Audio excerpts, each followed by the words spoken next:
And coming to you from the Phil Sports Arena here in Pasig City, kay Balongay and the rest of Phoenix Hill Masters looking for a bounce-back performance. On the other side, Barangay Ginebra looking to continue moving up in the team standings. In this matchup will determine who will fuel the fire as we engage here in our second game of our doubleheader here today. Carlo Pamintuan, Coach Mark Molina on the call. Coach Mark, Phoenix did a decent job of matching up against the starters of the San Miguel Beermen. Unfortunately, when the bench came in, they started having their struggles. On the other side, Barangay Ginebra with an out-of-town game win. It's not too far. It was in the city of San Fernando, but they blanked the Converged Fiber Xers heading into this match. Very impressive win for Barangay Ginebra in Pampanga.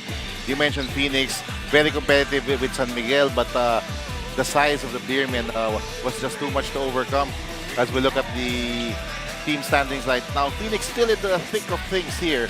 They're in 8th position at 2 and 4.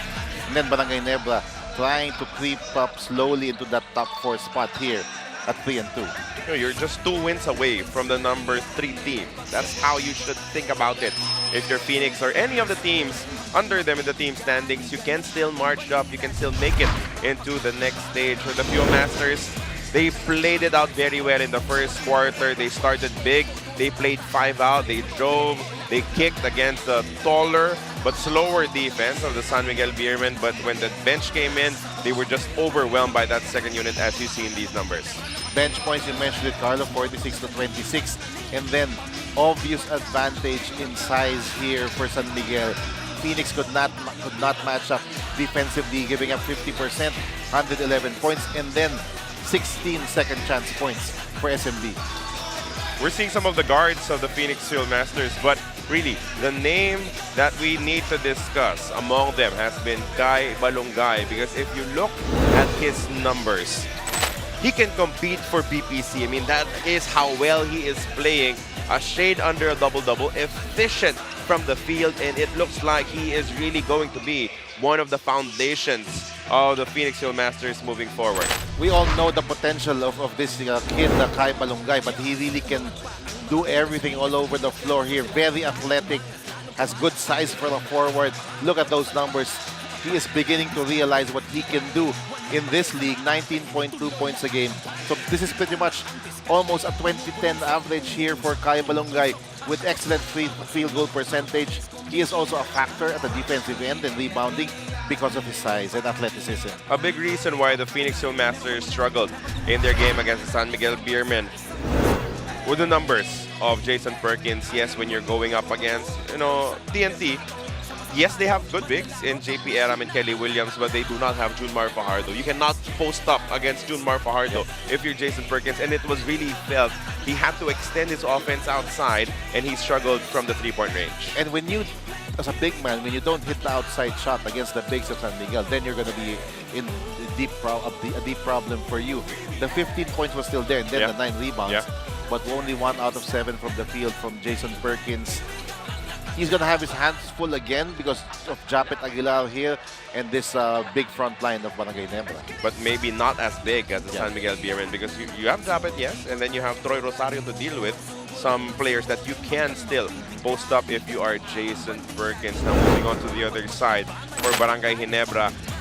The feeling was that because it was in the city of San Fernando, it would be Converge that would have the natural advantage, right? Because Justin Baltazar played so many games there. Unfortunately, it was not meant to be. Maybe the homecoming, the pressure on their shoulders, and being at home was too much to overcome for the Fiber Xers as Barangay Ginebra blanked them 85 to 66. This is a signature Tim Cone game. All of the work done on the defensive end here for Barangay Ginebra. Only 66 points for Converge. Look at the field goal percentage, very low here for Converge. And then perimeter points as well. Starters points. Converge struggled on the offensive end in that game. We were talking about a high-flying former Blue Eagle in Kai Balongay for Phoenix. How about the OG high-flying Blue Eagle in Japeth Aguilar this day and age, still soaring above the rim, still proving that he is one of the top bigs in the PBA still. So much talk about Justin Baltazar, about Justin Aranya as the future of this league. Japeth Aguilar making a statement against Converge that I am here. I am still one of the top players in this league as far as big men are concerned. 23 points, 10 rebounds for Japeth. Look at the field goal percentage. And then the 3 blocks. He was dominant in this game on both ends of the floor. My personal request for this game, Ginebra Phoenix, is that they jump against each other at some point. You know, one of them attempts a dunk and the other will try to stop him. That should make for great TV. Meanwhile, Scotty Thompson was in complete command of the offense. Or Barangay Ginebra against the Fiber Xers did not have to do too much. You can see the shot attempts, just 7. But it helps when you only miss one attempt to still get your 15 points. What a picture of efficiency for Scotty. 15 points in only 7 attempts here from the field. That's just terrific efficiency for Scotty. And then, of course, always a factor rebounding-wise, always a factor on the defensive end and in running this Barangay Ginebra offense. And for more on Barangay Ginebra, we send it over to our courtside reporter, Miss Bea Escudero. Bea? Carlo and Coach Mark, it's been an up-and-down conference so far for Barangay Ginebra, and Coach Richard Del Rosario is the first to admit that inconsistency is still an issue, despite taking that win against Converge. Well, tonight, it's all about changing that narrative. Coach Richard says that this is their chance to start building on their momentum, and it begins with better execution and a real sense of urgency. Facing a Phoenix team that's proven it can beat top squads, Ginebra knows that they will need a lot of energy, especially to keep up with the Fuel Masters' young guns. The game plan is to establish themselves early, focus on the little details, and take it one step closer to climbing further up the standings. Gentlemen, back to you. Thank you for that report, Miss Bea Escudero. We're moments away from getting to start this matchup, getting to meet our first 5. I just saw Coach Richard Del Rosario here at the Phil Sports Arena yesterday because he's one of the staff of Coach L.A. Tenorio as they're in deep in preparations for the upcoming Siaba tournament. It's going to be in a week's time. Yep. In your home province. Yep, back there in Pampanga, the Brenzigal Convention Center. So I hope you pull up, you join us, you witness some of the best young players, including one specific player that Coach Mark is cheering for, of course, coming from the FEU Fern program. But now it's time to send it over to our venue announcer for the introductions of our starting units. From the Phoenix Fuel Masters, at guard from San Fernando, La Union, number 19, Tyler Teo. From Rosario, La Union, also at guard, number 20, Kenneth Duffin. At center from Ilocos Norte, number 10, Guy Balongay. From Maragondon, Cavite, at forward, number 15, Simon Camacho. And also at forward from Pangasinan, number 3, Jason Perkins. Head coach of the Fuel Masters is Jamaica Rin. And now introducing the starters for the Barangay Ginebra San Miguel. From Digos, Davao del Sur, at guard, number 9, Scotty Thompson. Also at guard from Angeles City, Pampanga, number 14, Stephen Holt. From San Simon, Pampanga, at forward, number 3, Jamie Malonzo. Also at forward from Cagayan Valley, number 1, Troy Rosario. And from Sasmuan, Pampanga, at center, number 25, Japeth Aguilar. Head coach of Barangay Ginebra is Tim Cole. Game officials are Peter Bala. Who will fuel the fire between Phoenix and Ginebra? Teo, Tuffin, Balongay, Camacho, and Perkins. For Coach Jamaica Rin, Thompson, Holt, Aguilar, Malonzo, and Rosario. For Coach Timco, your referees, Balao, Montoya, Nicandro, and Austero officiating this matchup. And they get started with the 2 jumpers, Balongay versus Japeth, and it will be the veteran who will win the tip. That's the matchup you were talking about. Excited to see this matchup between Japeth and Kai. And I have to say that Kai Balongay did a great job of slowing down Junmar Fajardo in the minutes that they were matched up against each other as Jamie Malonzo misses the dunk, but Rosario is there to take care of business. You can see that the athleticism, the explosiveness is still in the process of getting there to 100% for Jamie. I mean, it's getting there. It's much better now than in the previous conference, but not yet the Jamie that we know. Tyler Teo responds with a mid-range jumper. He is a guy that needs to get started early because when he is aggressive, that makes him a deadlier passer. Let's see what kind of defense will be employed here by Coach Jamike. Playing man-to-man for now. And they're switching ball screens. Malonzo against Camacho. Now to Japeth versus the smaller Tuffin. That ball tapped out. It will stay on the side of Barangay Ginebra, but with only 1.4 to shoot. And the correct defense by Tuffin as he pressured Japeth in the perimeter. Go up top, good hands coming from the defense, and that will be too late for Japeth. Completed stop for the Field Masters.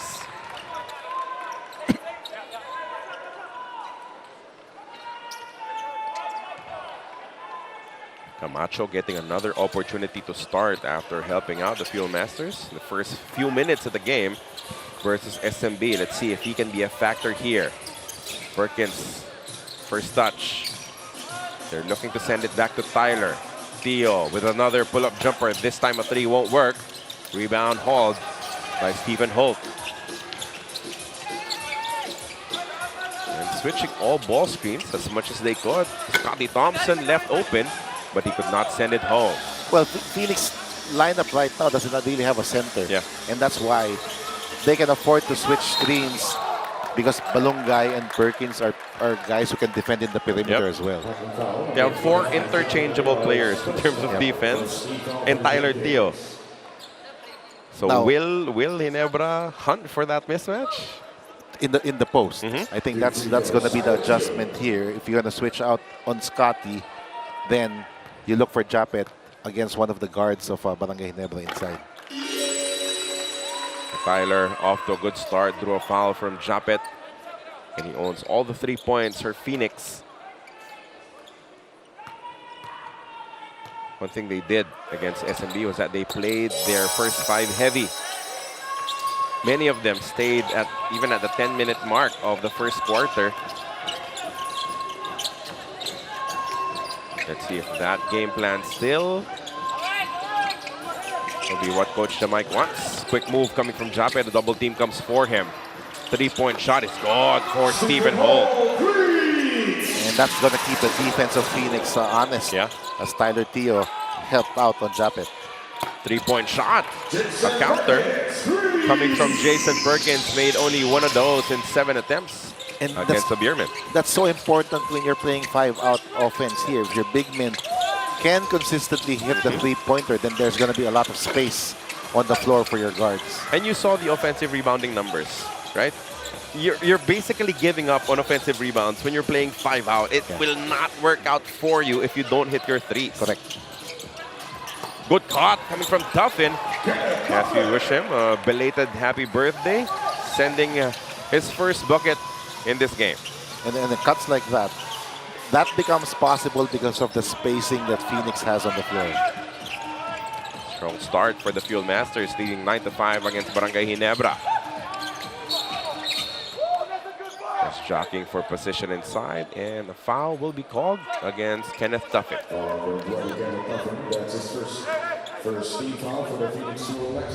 Phoenix feels like the team that can give Barangay Ginebra some problems. I agree.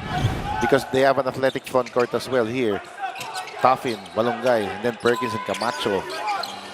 That can match up with the length of Barangay Ginebra. And that will be the advantage for Barangay Ginebra. Scotty Thompson will be taller and stronger than Tyler Theo. Stop here for Barangay Ginebra. Thompson leaves it for Malonzo. Met up top and fouled for 2 free throws coming up.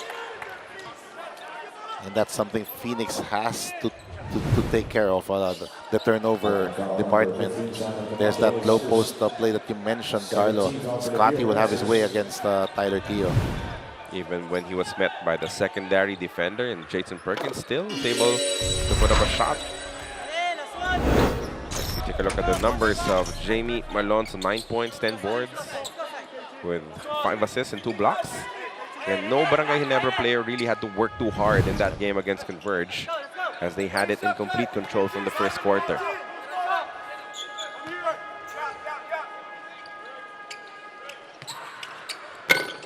short on the second free throw for Jamie. And that will leave Phoenix with the advantage. 9-8 at the 8:20 mark of our opening quarter. Again, we thank you for joining us here on PBA Rush and Pilipinas Live. Carlo Pamintuan, Coach Mark Molina on the call. Perkins leaves it for Tyler Teo. He has been aggressively looking for a shot. That pull-up jumper leads to a foul from Scotty. Well, Japeth is still playing drop coverage on Tyler Teo, and that's why they will try to continue. There's look at Japeth not jumping out on the jumper of Teo. And Tyler can hit that shot. He's a very good pull-up jump shot. And as you saw on the replay, there was a nudge coming from Scotty Thompson, enough to warrant the foul. As you take a look at the numbers now of Tyler Teo. 6 points in the first quarter. Good start, but then almost nothing. No scoring coming from him the rest of the way. And I don't like that 0 out of 1 3-point attempt because he's too good a shooter to only take 1 attempt from beyond the arc.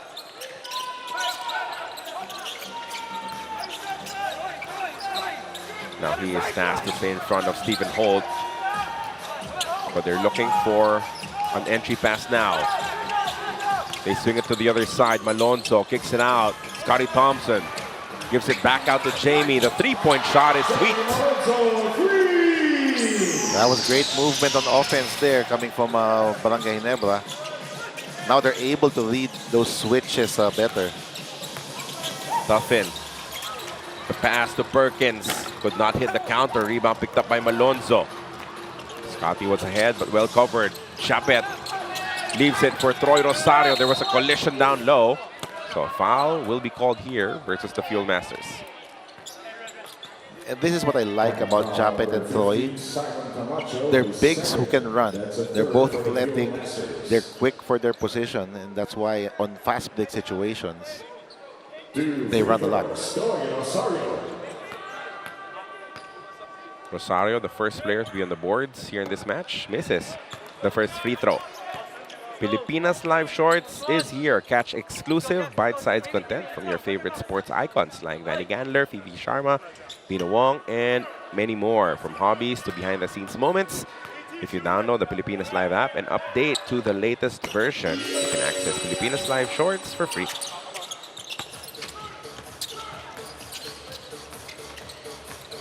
Split from the line, breaks a deadlock, a 1-point lead for Barangay Ginebra now. Perkins off the spin, lost control of the basketball. It will stay with Phoenix with 11 seconds remaining on the shot clock. Tyler attacks once again, locates Perkins. One-on-one against Japeth. That's his shot, makes it. And against Japeth, that's how you want to attack if you're Perkins. Face up off the dribble. That swings the lead back to the Fuel Masters. Another strong start for them, similar to what happened in their last game. Good fronting defense from Kenneth Tuffin. But Stephen Holt finds a gap and hits the one-hander. And Barangay Ginebra trying to put inside the paint whoever Tyler Teo is defending right now. That is the defensive mismatch that favors Barangay Ginebra. Sky Balongay goes on the drive. Lip is good. Draws a foul as well.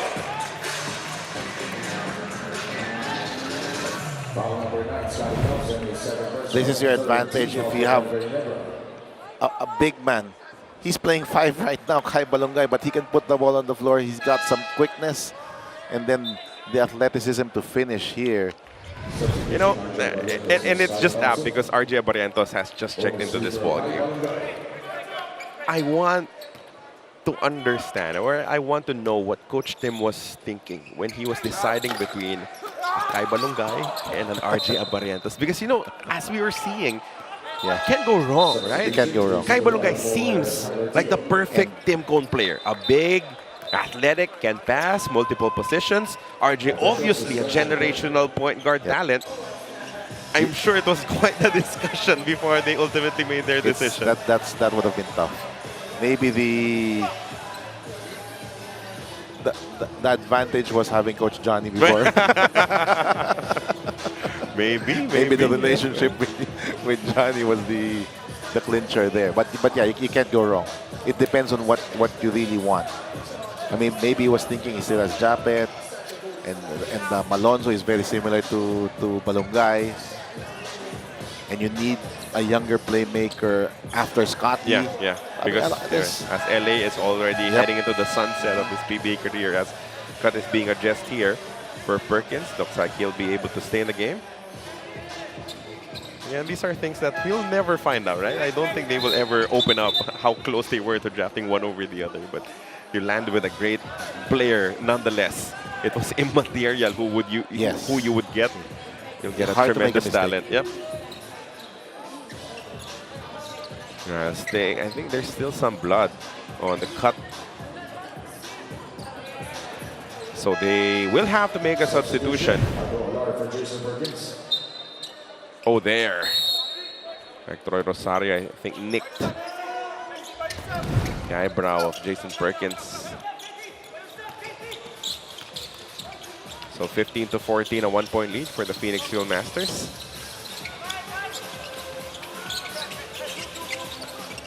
And now JB Malonzo sends it inside to RJ Abarientos.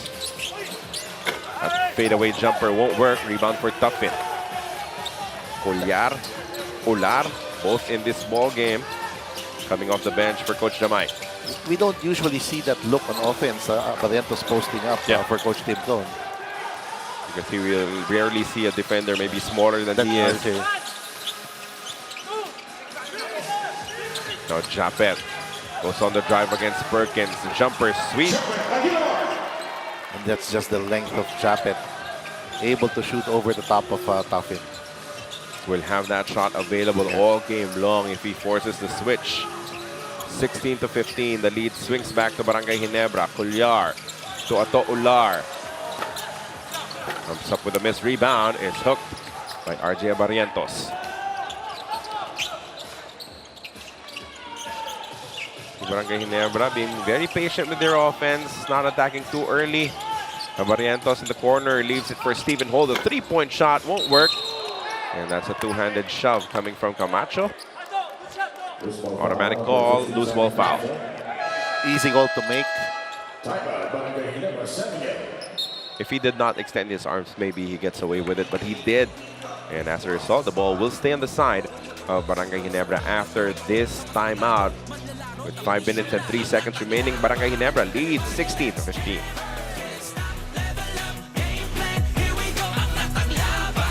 How much do we love Pinoy sports? As a fan, we don't just watch the games. The season for me, and I just owe it all to the work I put in. We watch every part, every angle, every name. We talk about the plays, talk about it for days. We witness the big events, the thrilling moments, and relive the best seconds. We cherish the fears, the tears, and syempre, the cheers. How much do we love Pinoy sports? With all our heart, all-out passion. All the time. All with Pilipinas Live. Ang app natin para sa sports natin. For any team that Coach Tim Cone leads, now they're hoping to do exactly that in this match against the Phoenix Fuel Masters. Again, we thank you for joining us on PBA Rush and Pilipinas Live. Carlo Bamigduan, Coach Mark Molina on the call. Coach Mark is using this to distress because he is in for a tough day tomorrow when the UAAP plays at the Mall of Asia Arena. Mall of Asia. Game 3 of the finals. Men's volleyball competitions. And it should be fun between NU and FEU. I'm just very happy for the sport because 10,000 people watched Game 2. We expect more tomorrow. So, I mean, I think this is the emerging of men's volleyball as a popular sport in the country. But you're lying. You'll be happier if you win, of course. Of course. Meanwhile, back in this ballgame, Barangay Ginebra loses the basketball. A stop coming from the Field Masters. Perkins sporting the lowered headband to address the cut. Back in this contest, Aguilar makes a move. Elbow jumper, rims out. Everything but the bucket there. Malonzo, cross-court pass picked off by Aguilar. The guard wanted to pass off to Kai Balongay, but it was tapped out. It will stay with Phoenix.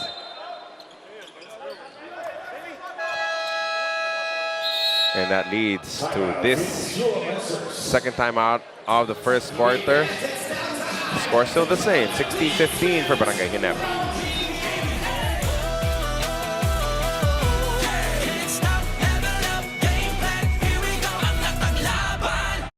You know what I love about Filipinas Live?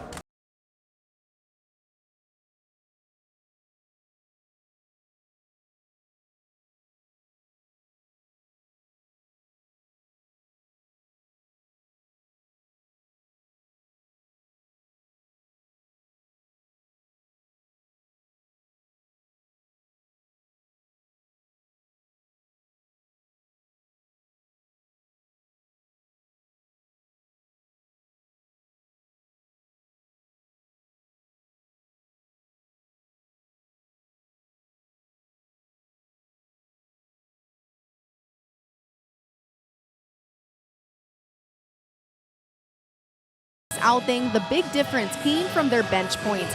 As he put it, SMB's second unit kept the pressure on and ours couldn't match that energy. Coach Mike did see some positive signs in the third quarter but admitted that the team just couldn't sustain that momentum. Players just started to break down and lose focus during those crucial stretches. So now it's back to what Phoenix does best, defensive basketball, especially against a Ginebra squad that just held Converge to 66 points. Defensive discipline will be key. Gentlemen, back to you. Thank you for that report, Bea. As while you were reporting, there's an offensive foul that is called against Aguilar. Just a back screen, resulting to this quick turnover. Wasted opportunity there for the Fieldmasters. And Aguilar finally making it to PBA in their last game. Baptism of fire as he was matched up against the San Miguel Beermen, as he will be whistled for another one here. And these are the things that a rookie will have to learn quickly. But he's getting the minutes here from Coach Jamaica Rin, so showing some confidence in him because he have other guards there. Yeah. RJ Azul is there, Alva Garcia. These are established veterans in the league. And they have Salado in there. Yeah, not in their active lineup to make space for Aguilar. Japeth against a small defender. Well, anyone will be smaller than Japeth in this particular matchup, but he was forced to a miss. And good job by Ulan in altering the shot of Japeth.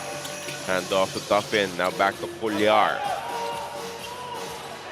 This is taking a bit to develop for Phoenix. Aguilar hits Perkins with a pass. They're looking for some movement. Only 4 to work with now. Perkins will have to attack by himself. Fadeaway jumper is good for 2. And you see the difference in how Perkins attacks. When it's Rosario, he's comfortable to go to that low post move. And lead swings back to the side of Phoenix. It has been that type of first quarter between these two teams. Rosario into Japeth. To a cutting Stephen Holt. So many bodies in between, and that will be a foul against Aguilar. And Ginebra's done a good job in moving the ball, trying to headhunt mismatches because of this constant switching defense of Phoenix. That's just who Coach Jamaica Rin is as a head coach. Yep. I'm sure you've had many teams that went up against his, especially maybe in the high school. Since high level. school. Yep. High school, and then of course And then when he coached NU. And won a lot of championships with Ateneo High School with Kiefer Lavena. Tyler Dio, right? Also came from that program. Well, came from Ateneo, but Tyler, I think, came from Xavier. Yeah, that's correct.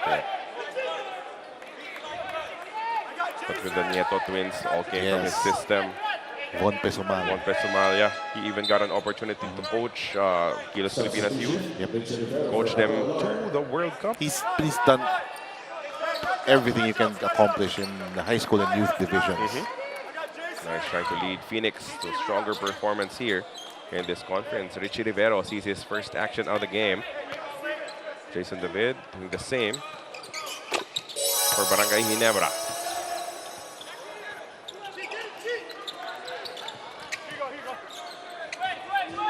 Three minutes remaining in our first quarter. It has been seesaw. In the last few possessions, neither team building a big enough lead. As Aguilar wants a three that was blocked.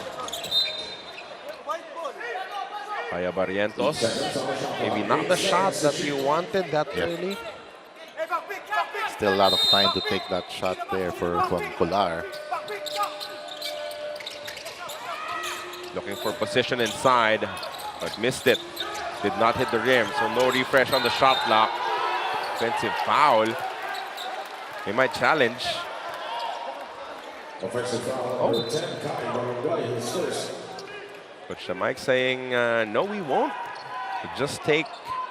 And I think it's smart because you don't want to risk losing your challenge this early. There's a familiar face behind the bench of Barangay Ginebra, of Phoenix Field Masters rather. I think we'll get him on screen a little later on.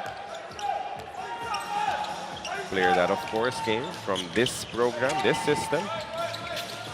Paying us a visit here. Almost a traveling violation against RJ Barrientos. This time it's called versus David.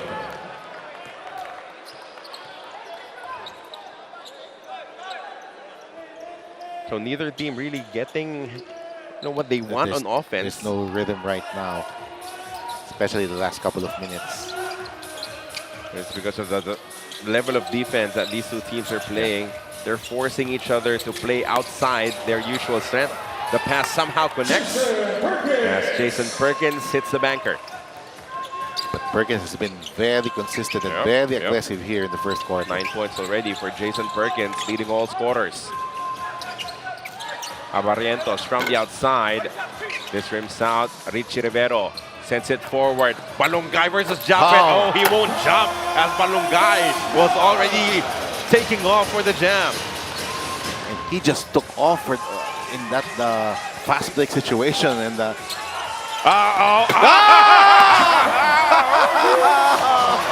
you called it. Here we go. Here we go. I didn't think it would happen in consecutive plays. Two generations of Ateneo High Flyers with back-to-back highlights. Perkins, sabi niya, lasal naman. Kaya namin tres as he converts with that top of the key triple. And it will lead to this timeout. This might be the 30 of Barangay Ginebra for the first half, as Coach Tim was not happy with the kind of defense they played in that possession. So finally, the energy coming up here in the last couple of plays by Balongay and then Aguilar. But it has been the solid play of Jason Perkins. And that's why Phoenix has this 4-point advantage. Would have been the perfect opportunity to rewatch those videos, those slam dunks. Here we go. First, Balongay was already ahead, so no chance for Japeth to challenge. He just outran everybody there. And then Japeth, alley-oop. And it happened in the first quarter. I'm happy now. What a delight to see these players in action, including Jason Perkins, who has dropped 12 of the 24 points of Phoenix. I mean, not as fancy as those last two plays, Sure. but that counted for 3 Sure. points. It weighs just a little bit more. Now back to that matchup. Japeth versus Balongay. Aguilar inside. Good stop for Phoenix, and it is tapped out by the defense of Ginebra. And off the timeout, Coach Tim doing the right strategy, getting the ball inside to Japeth. Garcia turns the corner, kicks it out to Balongay. Azul pulls the trigger from deep. Another three for the Field Masters. But the 3 ball is starting to work here for Phoenix. And all of a sudden, the biggest lead of the ball game, 27-20 in favor of the Fuel Masters. Good pass to Japeth, and that would be unstoppable. Very hard to defend Japeth when he is rolling that way to the basket. No response coming from the Field Masters. Now RJ slowing it down a bit. As they will take the final shot of this first quarter with Phoenix being in penalty. Barrientos, nice pass, located Japeth, was fouled for 2 free throws. And again, he's a big target there because there's no one really with this Phoenix lineup with the size and length of Japeth. Yeah, because of the kind of defense that Phoenix is playing, you can attack the ball screens. On the dive coming from the screener, Japeth gets the friendly bounce on the first free throw.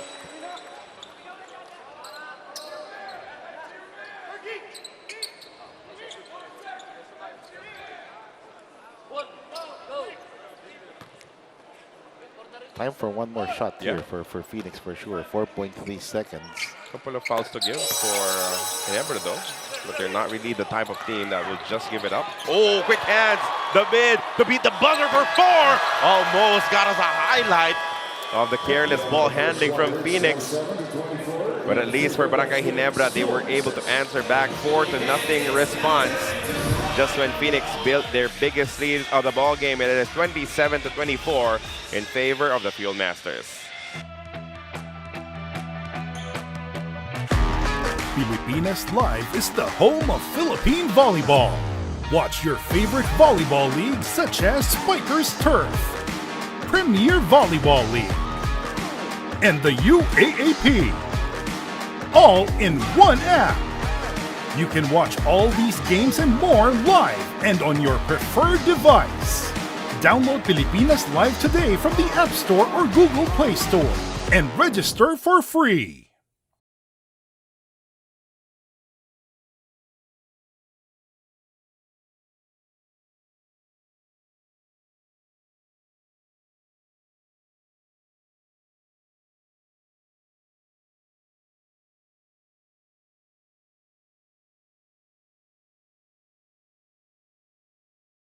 Minutes and basket inside, and those threes, he will be a threat, he will be a factor against the defense of Barangay Ginebra. This is what you need in order to be successful offensively if you're Phoenix. You need a big game from Perkins, a lot of shots, efficient as well. So 6 shots, 12 points in the first quarter. That's why they're up by 4 points. And again, the question for Phoenix is, what do you do when the second unit comes in? How can you match up with a bench of Barangay Ginebra? So far, it's not happening yet for Ginebra, as we see the visitor that we were alluding to earlier, Matthew Wright, of course, a cornerstone on the Phoenix Field Masters at the start. Always happy to have him back here in the Philippines watching the PBA. We begin the second quarter with Phoenix protecting a 3-point lead. That will be a traveling violation. In FIBA, that's not a traveling. In the PBA, it still is. In FIBA, once you release the ball, it's considered an attempt already. As long as it is an honest attempt. Yes, correct. Referee's discretion. But here in the PBA again, if no one touches it, you can't catch it again, which leads to the throwaway. You can see the field goal shooting. In the first 12 minutes, Rosario looking for a friend. The handoff stolen, and there was a grab from Troy. It will be reviewed. He might have been behind Azul already. That's why the referees wanted another look.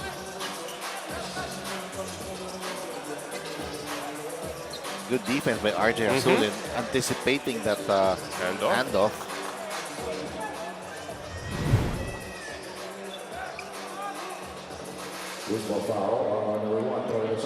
Just a loose ball foul, as RJ Azul did not yet have complete control of that basketball. Very short rest here for Jason Perkins. And then you mentioned concerns about the bench depth of Phoenix. And the adjustment for Coach Jamike is not to start his substitutions late. He subbed early, so now he'll have the opportunity to send back Duffin. Give Balongay some rest, and now expect your starters to at least 2 of them dictate your scoring while the others rest. And I think you're going to have either Jason Perkins or Kai Balongay, Balongay on the floor. Like how you need either Troy Rosario or Japeth on the floor. A response, a 3, right back at ya. That's Jamie Malonzo. The game is now opening up here. Richie Rivero tries his luck. Won't work. Malonzo will push now for Barangay Ginebra. Tight pass to Thompson. He skies and connects with the layup.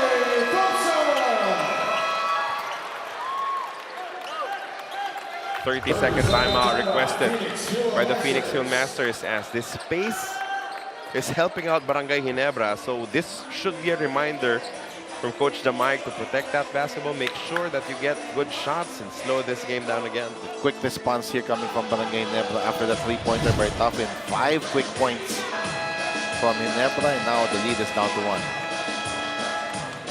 You're right, you have to be very selective here, especially since you do not have a deep bench, especially in that front line. Let's see what the adjustments will be as we remind you of a game in Candon City Arena, Ilocos Sur. Magnolia Chicken de Blaros Hot Shots will try to stay undefeated against Northport. Batang Pier and Magnolia is looking tremendous right now. Mid-season form quickly here in this tournament. Still undefeated. 30-29. Phoenix with a 1-point advantage. Perkins putting the moves on Rosario. Double team comes for him. Exit pass to Garcia to the corner. Richie takes the 3. Overcooks it. The rebound picked up by Abarientos. Malonzo. The layup is good off the bang. He takes the lead for Ginebra. That's the second time they make a layup after a missed 3-pointer. So Phoenix needs to do a better job in transition defense. And the shot quality really is crucial in slowing the pace down. That will be a foul against Abarientos. 3 free throws coming up for R.R. Garcia. Not a good foul coming from RJ, as this will send RR to the line. 3 free throws, R.R. Garcia. And we see the talent like R.R. Garcia and then RJ Abarientos. You wonder just how FEU keeps on finding amazing point guards. That's a former UAAP MVP you're looking at. RJ, if he played more years, I thought For sure. could have been Sure. UAAP MVP as well.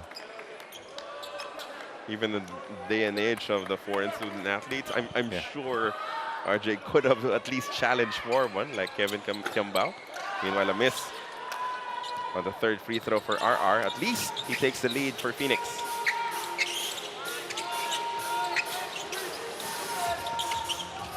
Rosario to Abarientos. They swing it to the other side now. David with a handoff to Abarientos. Ran into trouble, put up a shot. Will get 2.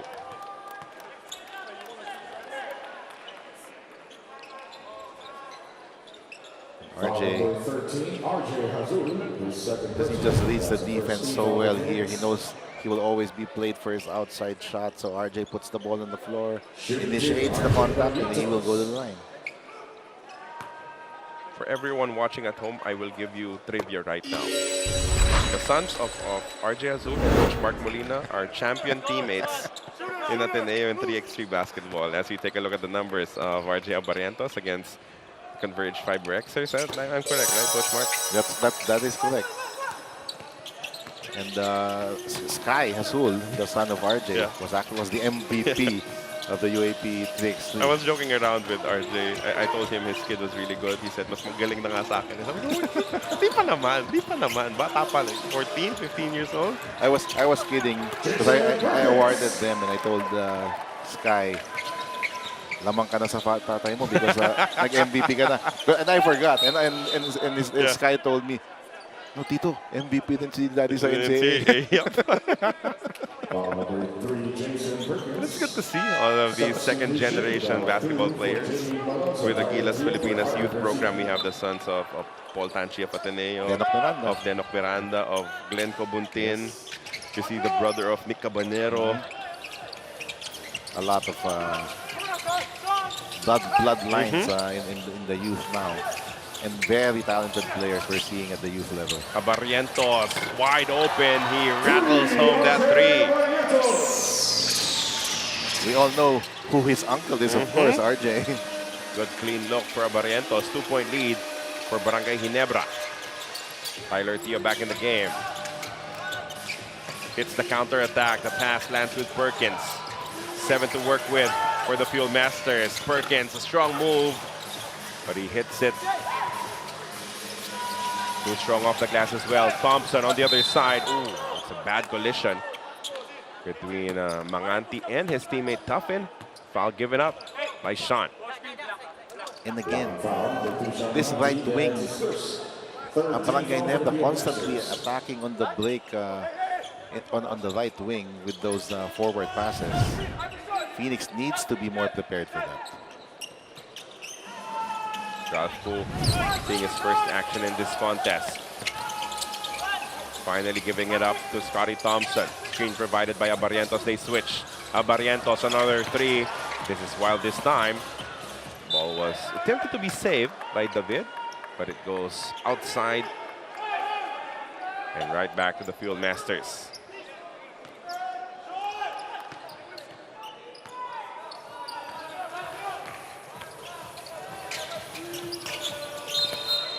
Foul absorbed by Manganti, who tried to convince the referee to give him 2 free throws. I doubt it. That's a third for Barangay Ginebra. Both teams with now 3 team fouls. Still early here in our second quarter. We still have 8 minutes and change left to play. Teo uses the screen. Attacks inside. Finds an opening to send a pass to Tuffin. Misses the 3. Barrientos with another rebound. Very small lineup for Barangay Ginebra. And they can afford to, Yeah. because Phoenix also is not a big team. Thompson to Barrientos. Back to Thompson up top. He goes to the spin, loses control. 5 seconds to shoot. Barrientos puts it up and in. That was excellent defense by Phoenix until the very last second of the shot clock, and RJ making them pay. And now a 5-point lead for Barangay Ginebra, courtesy of those 2 triples from Barrientos. Manganti, the baseline drive. Kick out pass to Teo. Drives in closer. He will miss, but there's a foul on the rebound. It will be tagged against Perkins. And we're seeing Barangay Ginebra playing with a higher sense of urgency on the defensive end in this quarter. There's that last play, Tyler Teo. There was no need to help. Scotty did not have a dribble anymore at that point, and he left the shooter open.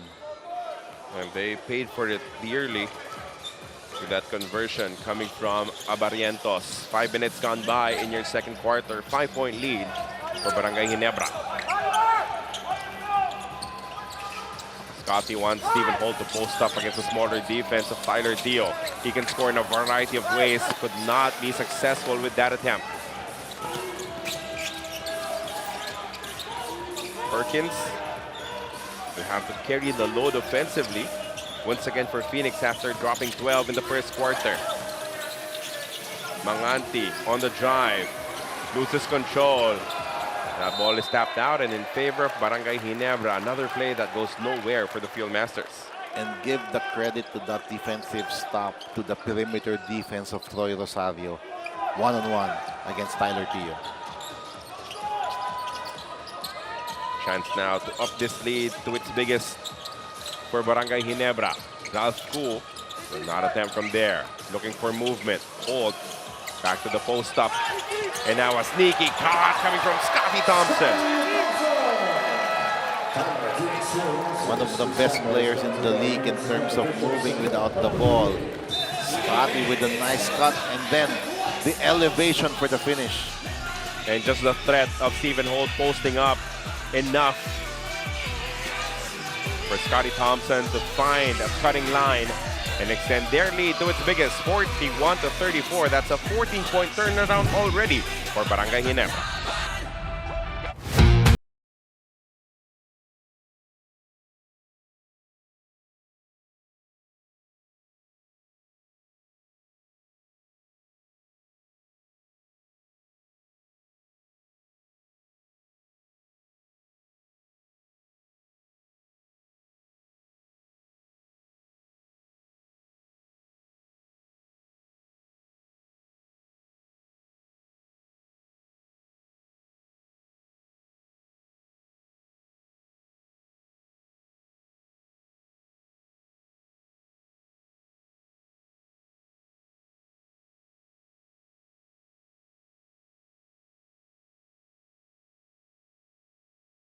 Cup. We are so used to seeing Scotty Thompson carry a big load offensively, but this conference we're seeing more and more teammates step up to help him out.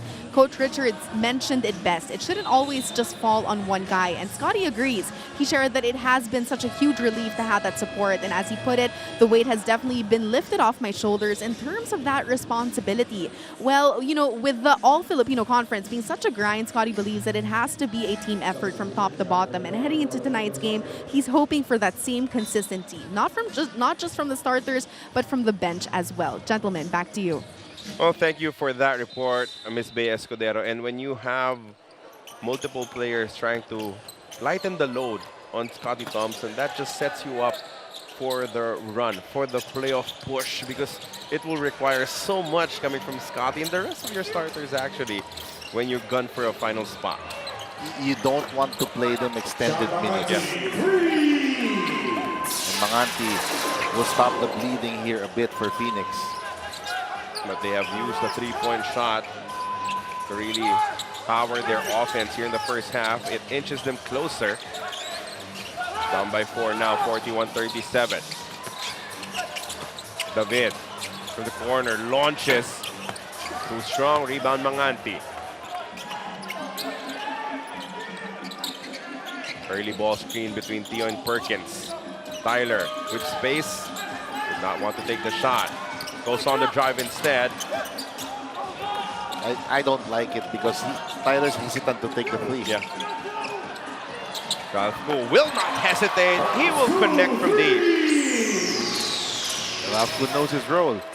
When you have an open transition three, you have to take that.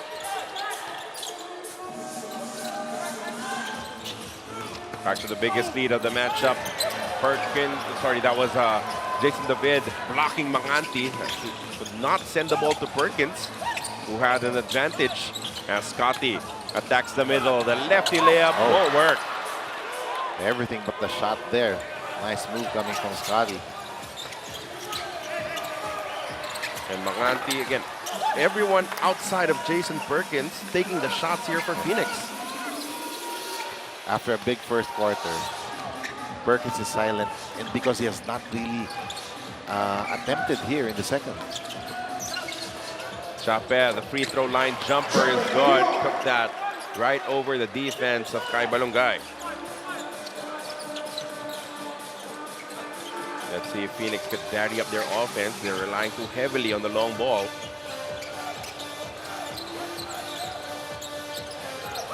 Finally a touch for Perkins. He misses. Battle for the rebound is won by Aguilar.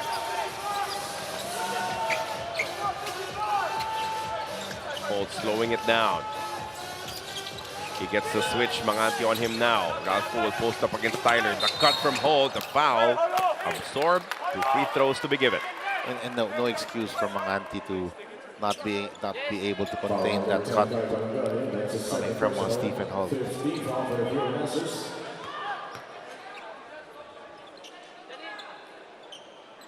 9-point advantage for Barangay Ginebra. Everything was looking great for Phoenix up until the midway mark of this second quarter. Different Barangay Ginebra team in the second, especially on the defensive end. And this guy, one of the anchors defensively for for Stephen Holt, and against Converge, 12, 4, and 5. Very consistent numbers, as always, for Stephen Holt. Just another day at the office for Stephen Holt. He got close to where he traces his roots from. Angeles City, Pampanga. Mom is from there. He said he's never been to Angeles. I said, really? Yeah. You should come by one of these days. Andun na siya eh. Nasa San Fernando na eh. Hindi pa umabot. Konti na lang. First taste of a double-digit lead here in this matchup. Along sa Barangay Ginebra, 47-37. Garcia in for Tyler Teo. Another outside shot. Still won't fall for Phoenix. And these shots here from beyond the arc, not as open as they were during that first quarter, because Barangay Ginebra now really locked in defensively. Now a timeout will be requested by Barangay Ginebra. 3 minutes, 5 seconds left. 47-37, a 10-point lead. The squad of Coach there.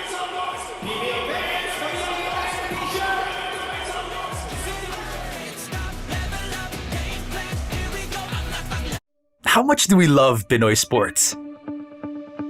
As a fan, we don't just watch the games. The season for me, and I just owe it all to the work I put in. We watch every part, every angle, every name. We talk about the plays, talk about it for days. We witness the big events, the thrilling moments, and relive the best seconds. We cherish the fears, the tears, at syempre, the cheers. How much do we love Pinoy sports? With all our heart, all-out passion. All the time. All with Pilipinas Live. Ang app natin para sa sports natin.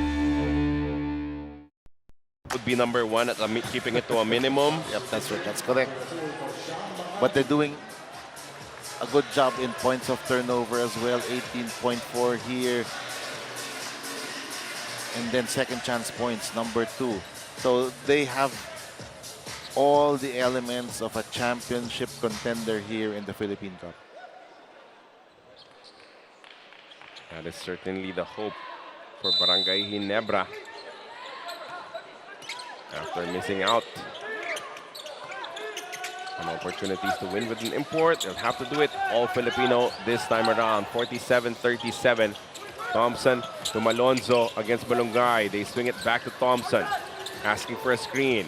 Bounce pass to Stephen Holt with space for 3, and he sends it home. Zone defense from Phoenix. That opens up the three-pointer, and a wide open shot for Stephen Holt. Just a side-to-side swing from Barangay Ginebra. Stop in, misses the layup. Perkins will give them another crack at it. Azul wants 4, and he will drain it from way downtown. It's a special skill for somebody like RJ Azul, who checks in, and within seconds, he can hit a three-pointer or a four-pointer. Yep. Maybe Sky won't be able to shoot from there at this stage. Still a developing skill, but RJ definitely can. Good stop here for Phoenix. Azul lets it fly one more time, and he will get another one. 8 straight points from RJ Azul. I like the combination of Coach Jamai going to his veteran guards here, RR and RJ, because they can both shoot.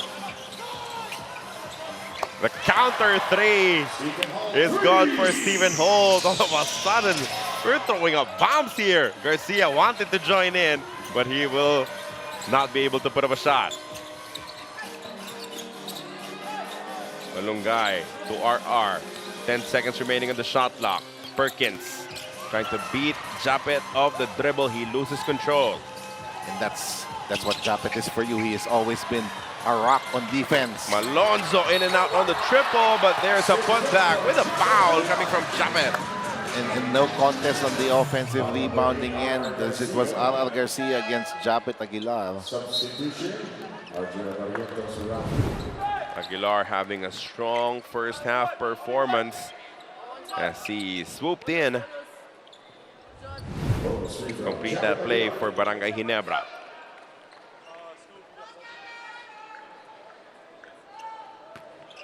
14 points, 4 rebounds.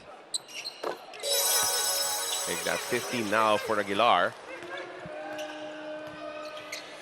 He's been having a solid confidence for Barangay Ginebra. 65 seconds left in our first half of action. The bounce pass to Perkins. Jumper is good. Barangay Ginebra and Coach Tim Cone, they're fine with big shooting from the perimeter. And we've seen that. That shot will be open for Perkins. Japeth sends it out to hold. Stephen goes to the corner for 3. Oh boy, he's on it now. He just gets into a zone where he can't miss. That's correct. Very streaky shooter. Perkins gets it right back with his own triple. And the three-point shot is keeping Phoenix close here with Barangay Ginebra. 59 points already for Ginebra. 9-point advantage for them. Casa Barrientos wants to time this perfectly. RJ to the corner. Malonzo on the move to Japeth to be the buzzer. Won't work, and that will be the end of our first half of action. A shootout in some spurts between Barangay Ginebra and the Phoenix Real Masters, and it will be the squad of Coach Tim Cone bringing a 9-point advantage, 59-50, heading into our halftime break. Tumutusok at tagos sa bawat sulok. Mabangis kumikinang ang lahat nahihibang. Nagliliyap, nagniningning parang pinagtakpong hilig. Bawat tupunan, merong hamunan. Laban kung laban sa bayanan. Isang bansa, isang bansak. PBA, alam mo to, laro mo to. Tuloy sa kampyonato. Sama-sama tayo, maglalaro, tapisyonado. Angat ang laban, everybody let's jam. Can't stop, level up, game plan. Here we go, angat ang laban. Everybody let's jam. Can't stop, level up, game plan. Here we go, angat ang laban. PBA. Can't stop, level up, game plan. Here we go, angat ang laban. Angat ang laban, ha? Let's get it. You know what I love about Filipinas Live?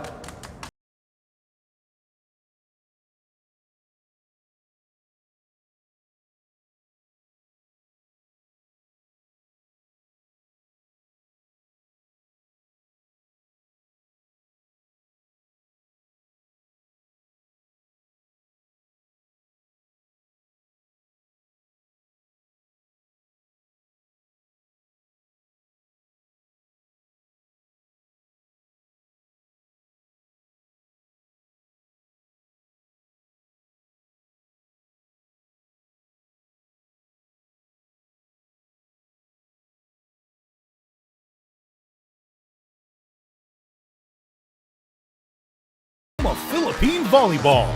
Watch your favorite volleyball leagues such as Spikers Turf, Premier Volleyball League, and the UAAP, all in one app. You can watch all these games and more live and on your preferred device. Download Filipinas Live today from the App Store or Google Play Store and register for free.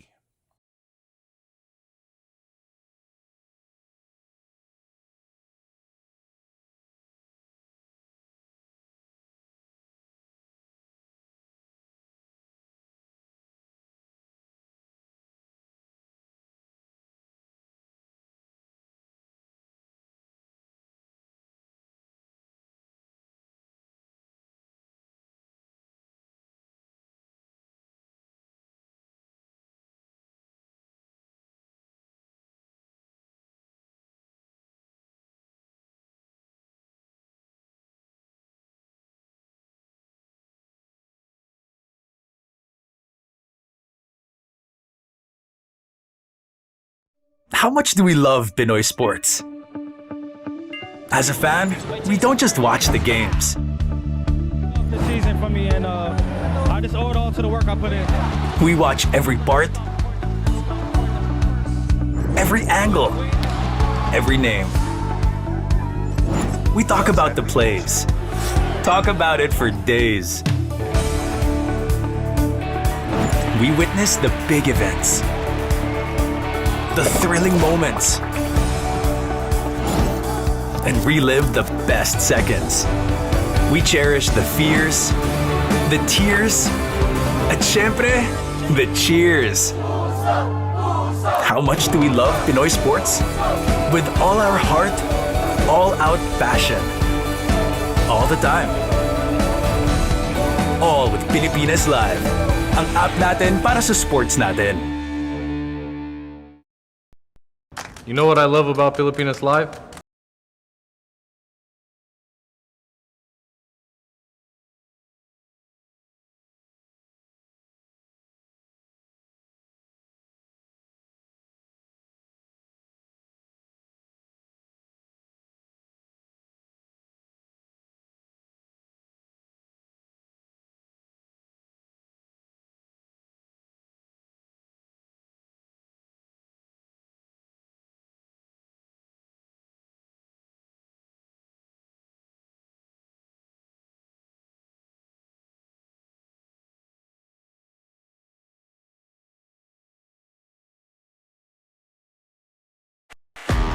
Pilipinas Live is the home of Philippine volleyball.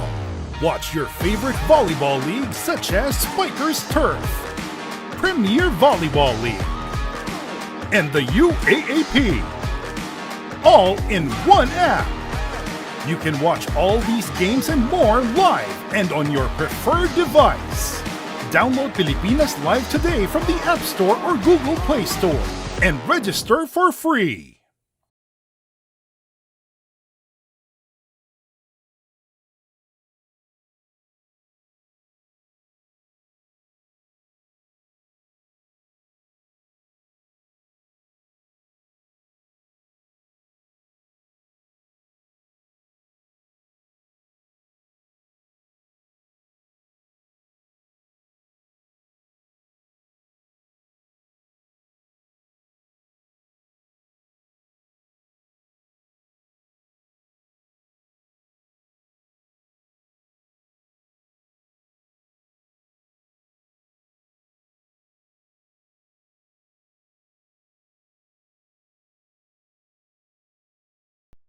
How much do we love Pinoy sports?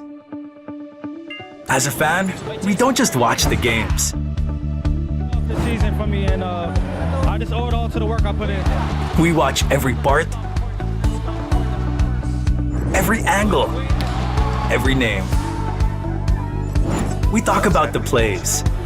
Talk about it for days. We witness the big events, the thrilling moments, and relive the best seconds. We cherish the fears, the tears, at syempre, the cheers. How much do we love Pinoy sports? With all our heart, all-out passion. All the time. All with Pilipinas Live. Ang app natin para sa sports natin.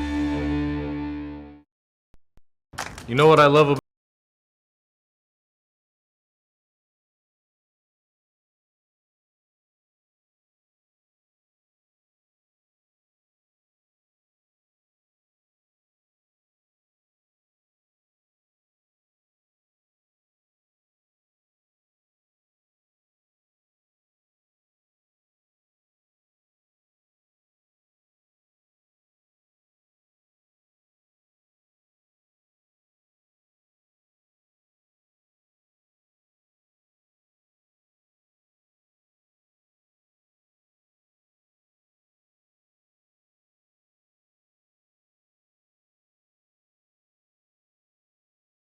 Pilipinas Live is the home of Philippine volleyball. Watch your favorite volleyball leagues such as Spikers Turf, Premier Volleyball League, and the UAAP. All in one app. You can watch all these games and more live and on your preferred device. Download Pilipinas Live today from the App Store or Google Play Store and register for free.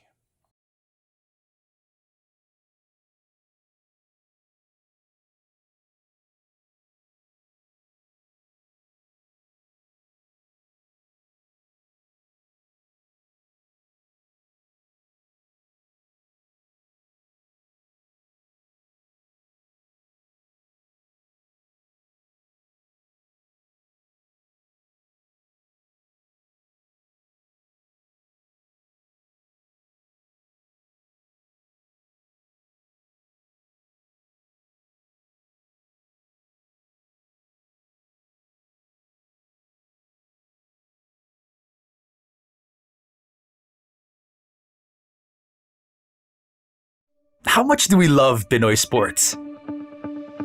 As a fan, we don't just watch the games. The season for me, and I just owe it all to the work I put in. We watch every part, every angle, every name. We talk about the plays. Talk about it for days. We witness the big events, the thrilling moments, and relive the best seconds. We cherish the fears, the tears, at syempre, the cheers. How much do we love Pinoy sports? With all our heart, all-out passion. All the time. All with Pilipinas Live. Ang app natin para sa sports natin. You know what I love about Pilipinas Live?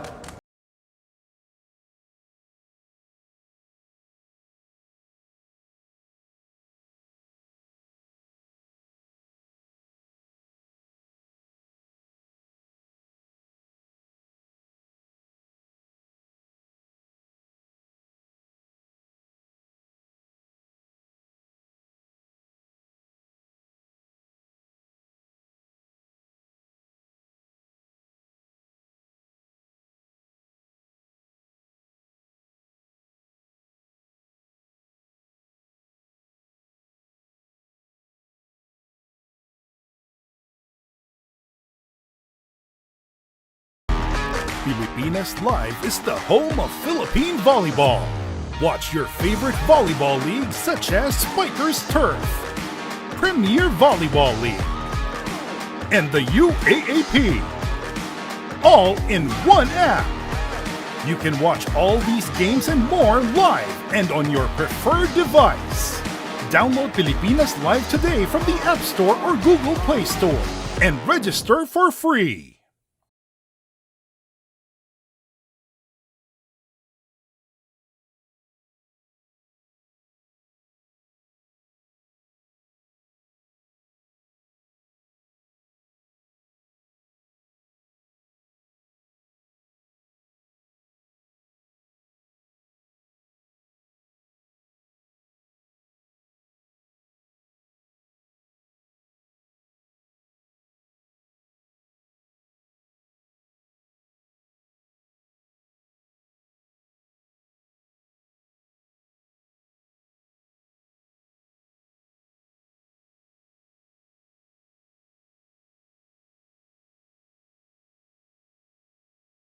How much do we love Pinoy sports?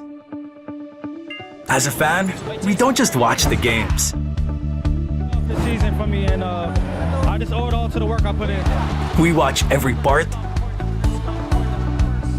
every angle, every name. We talk about the plays. Talk about it for days. We witness the big events, the thrilling moments, and relive the best seconds. We cherish the fears, the tears, at syempre, the cheers. How much do we love Pinoy sports? With all our heart, all-out passion. All the time. All with Pilipinas Live. Ang app natin para sa sports natin. You know what I love about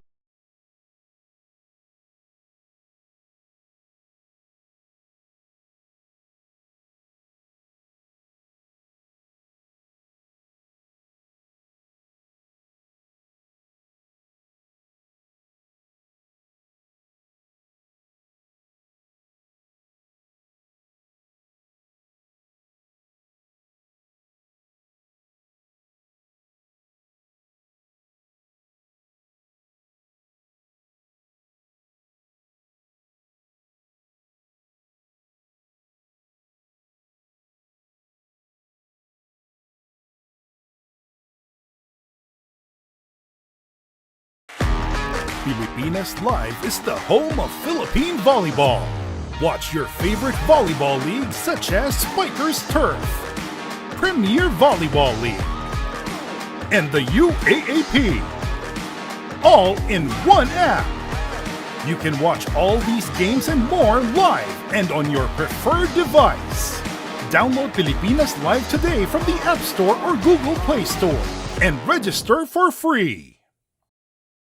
The hot three-point shooting and the interior dominance of Barangay Ginebra that allowed them to climb back from a 7-point deficit to carry a 9-point lead here into the third quarter. Huge second quarter coming from Barangay Ginebra, scoring 35 points. And then you mentioned three-point shooting, 9 out of 16 here from Barangay Ginebra. When you're shooting well, you're also assisting well. Of course, Barangay Ginebra always been known as a team that moves the ball around, and then 18 points in the paint, as you mentioned. Phoenix has done some good things here. Rebounding-wise, they're only down 3. Second chance points just by 1. So the problems that they had in the previous game, they've solved it a bit here. That's why they've scored 50 points. Looking at the leading scorers, Perkins, brilliant the entire first half with 19. Azul off the bench, limited minutes, but with 11 points already. And then you got Japeth and Stephen Holt. What about Stephen Holt? The defensive stopper. Very streaky, we all know that, and he made 3 3-pointers in that second quarter alone. You know, in terms of perimeter points, it's actually Phoenix that has the lead because we looked at the 3-point totals. You have 2 fours from RJ Azul, so that levels that out. And although mid-range jumpers from Perkins and from Tyler Teo, problem now is how do you adjust to the defense if you're Phoenix, because you have the outside shooting of Stephen Holt and you have Japeth Aguilar towering over everyone inside for Barangay Ginebra. If you're Phoenix, you have to give up something here because of the size that Barangay Ginebra has. They're leaving shooters open. They're playing some zone. The problem is Barangay Ginebra is making those 3-point shots. But if I'm Phoenix, I would still continue to prioritize defending the interior rather than the 3-point shot if they have to give up something. And now we begin the third quarter of action. We open with a 3-point bomb coming from RJ Azul. You have to assume they drew that up. And this time, he starts the third quarter and he responds. That's the 4th from beyond the arc from RJ. So this is Scotty Thompson issuing a pass to Japeth, and that shot will be available for him all game long. Japeth is just so comfortable with that 15-foot jumper. Problem now with this smaller lineup for Coach Jamike is he'll have 2 guards that he'll have to help out in terms of defense in Azul and Tyler Teo. But the offense looking a lot better with RJ Azul helping out. He goes on the attack, loses control, and they will run out of time.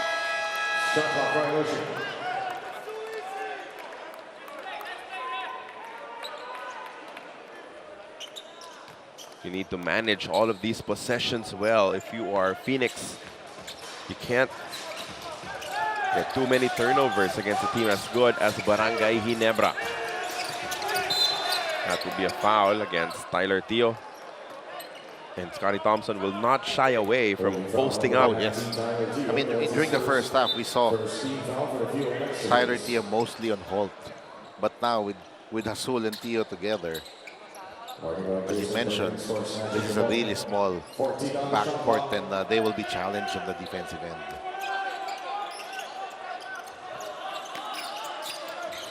Coach Timcon retains the same 5. Thompson, Aguilar, Rosario, Malonzo, and Holt.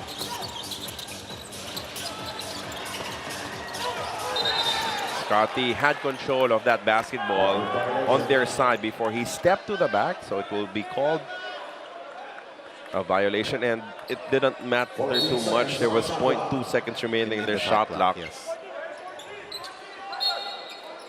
So a stop here from Phoenix. Let's see if they can take advantage. He falls for an early ball screen action, pulls the trigger from deep, and that is gone for 3. He should be taking shots from the 3-point line, even if he's on the dribble when he's open. Only 4 shot attempts for Tyler Teo in the first half. They need him to be aggressive to be able to get back into this contest. Toughin taking that pass away, coming from Thompson. Teo, quicker than his defender, sets it up for Balongay. That bounces out and in favor of Phoenix still.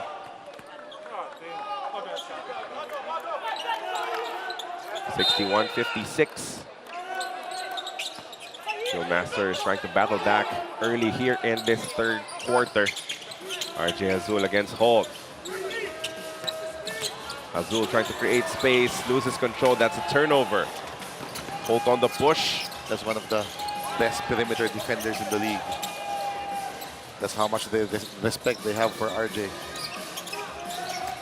Japeth gets Perkins to jump, and he pays for it with a layup. Japeth is just making it look so easy here on the offensive end. Taking what the defense gives him. That's a smart basketball coming from Japeth. Balongay blocked by Malonzo. He was met up top, and now Barangay Ginebra trying to get a quick one. But the defense is already set up for Phoenix. Rosario posting up against Perkins. Troy kicks it out to Thompson. Scotty attacks, spins. Malonzo with 3 to shoot. Jamie will have to put this one up. Malonzo to be the buzzer. Rosario will give them an extra possession and the buckets. That's why it's important to take that shot instead of that 24-second violation, because you always have a chance for an offensive rebound. So we're right back where we started, a 9-point lead for Barangay Ginebra. And that will be a foul against Malonzo. Holding foul number 3, Jamie Malonzo, his first. For RJ Azul and the rest of Phoenix, they're a couple of 3-point shots away from being completely back into this matchup. You've cut this lead several times because of the three-pointer. Another one from Tyler Theo, short this time. Rebound tap. Oh, but recovered by RJ Azul, his first shot. In the shaded area here in this matchup, he has exploded. He has really helped out in their offense with 16 points now.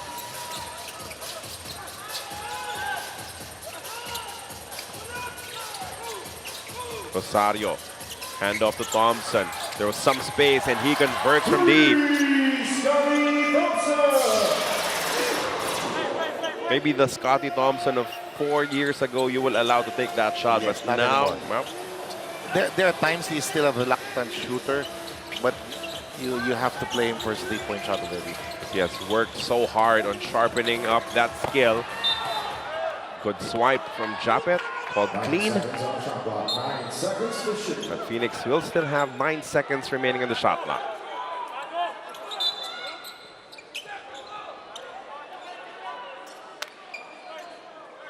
Might be a warning here against the Fuel Masters.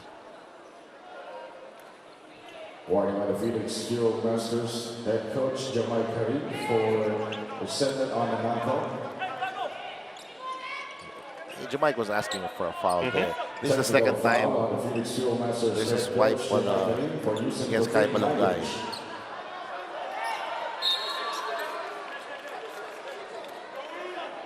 Warning first and then a technical foul. Stephen Holt will shoot the technical free throw. Now Stephen Holt will take the technical. That almost never happens when the warning and the technical get issued back to back. Yeah, that's right. That was exactly what the referees deemed against the Fuel Masters. 9 seconds on the shot clock. 9 seconds to shoot. You know, this timeout is for Coach Jamaica Rin to have a longer time to converse with the referees after that no call. And then the warning and the technical in rapid succession, 69-58 as we have this timeout.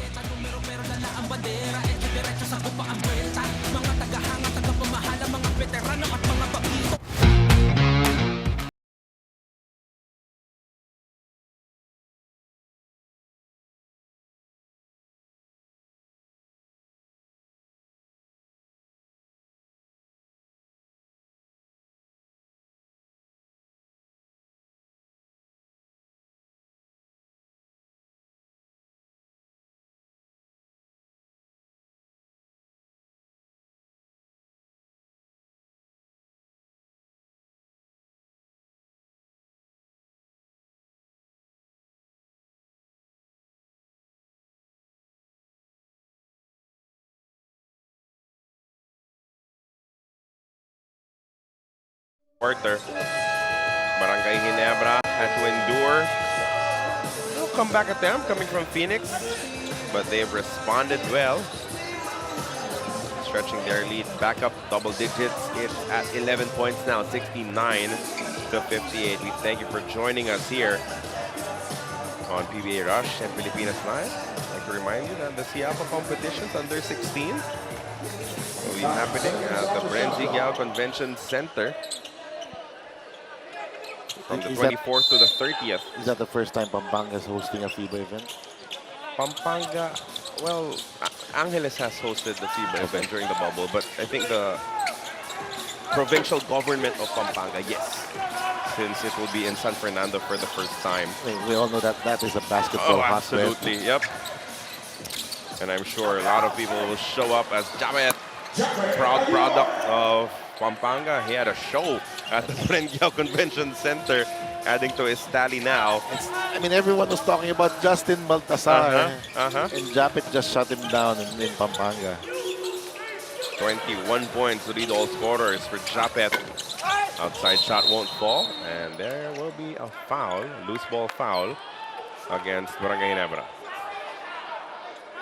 Loose ball foul, number 1, throwing Rosario. That's a second personal, second team foul for Barangay Ginebra. Barangay Ginebra's offense has been very effective here in the last 2 quarters.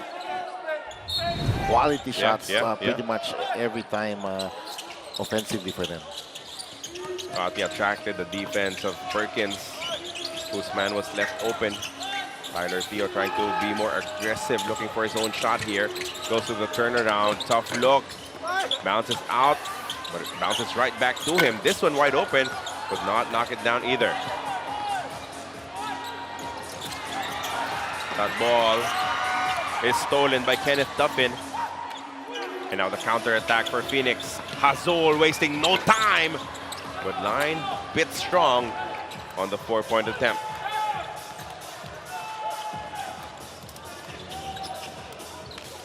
Scotty slowing it down a bit before bouncing it over to Malonzo. There's really no need to rush here for Barangay Ginebra because they've pretty much controlled the game here with their offense. Great play once again. And with that sort of space in the shaded area, that is all day for Scotty Thompson. Biggest lead of the ball game now at 15 for Ginebra. Perkins will try from downtown, no. And that's what happens when the 3-point shot stops falling. Then how can you respond? How can you battle back if you're Phoenix? And then on the other end, you're just being bullied here. Japeth getting some layups, Scotty constantly getting into the paint. On the other end, Phoenix, nobody has really gotten inside the paint consistently for them all game long. Coach Jamaica Rin will hope that R.R. Garcia and JJ Alejandro, a couple of shooters, can inject some life into a comeback bid here. Phoenix, they have the shooters. Make no mistake about that. But is there somebody who can get in the paint to attract the defense so the shooters can get open? Now Scotty Thompson against a taller defender, but the same exact result. A basket inside for Scotty.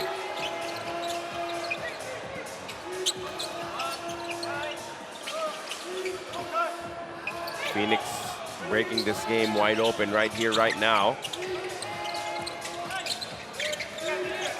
As Perkins receives the touch, going up against Rosario. Alejandro with 1 to shoot now. Perkins will have to beat the buzzer, and he rattles it home.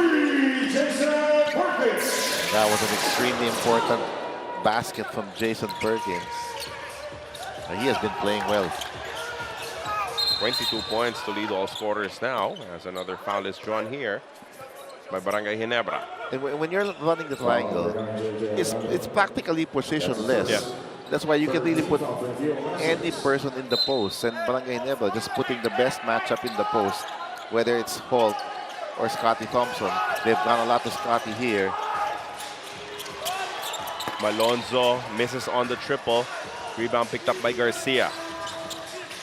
RR now. Goes to Alejandro. Balongay asking for it. They go to the high-low. It was read well by Malonzo on the steal. Foul given up by Alejandro to prevent that fast break opportunity. as he gets tagged with his second.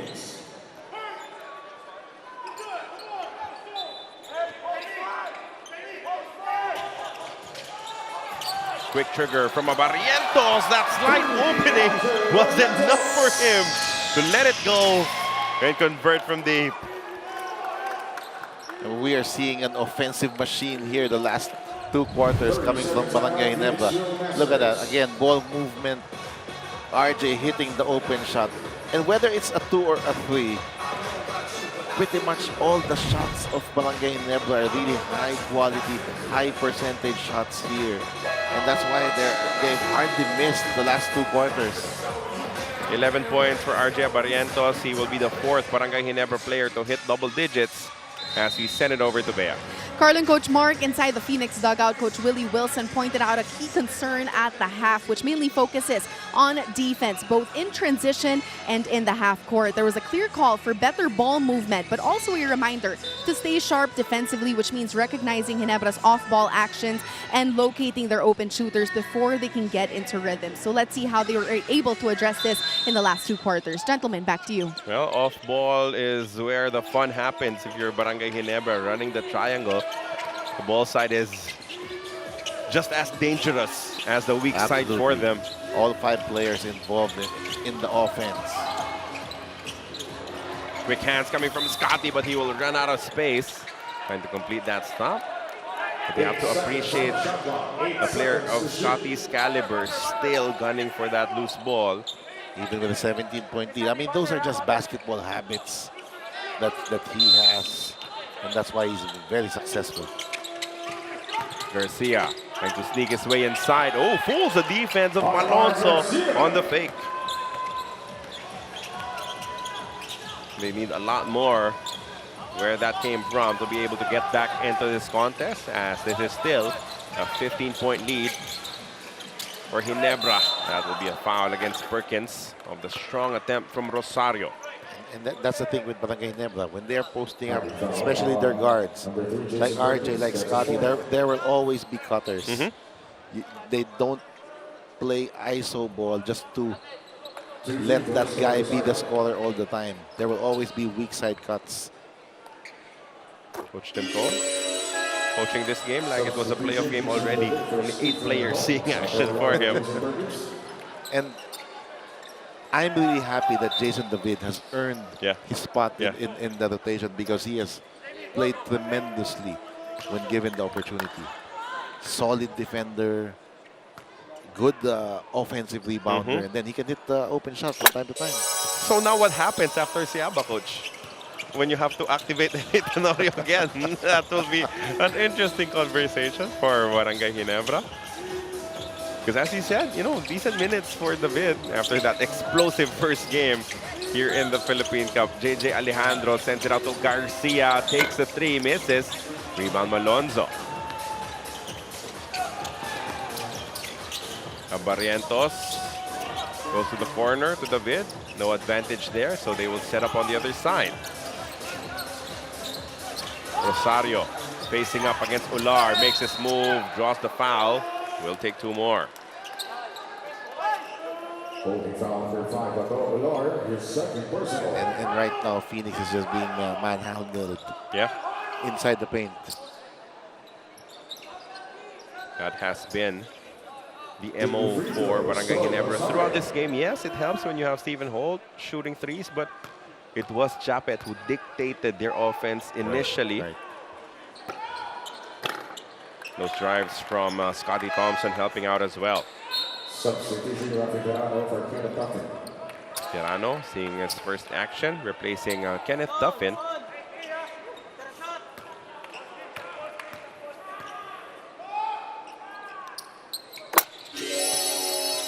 Rosario secures the back end of his 2 free throws.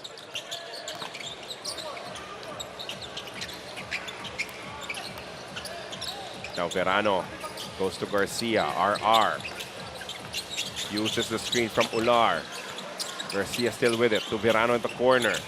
Back out to Garcia, this is open, the 3-point shot won't work. Ular with the offensive rebound.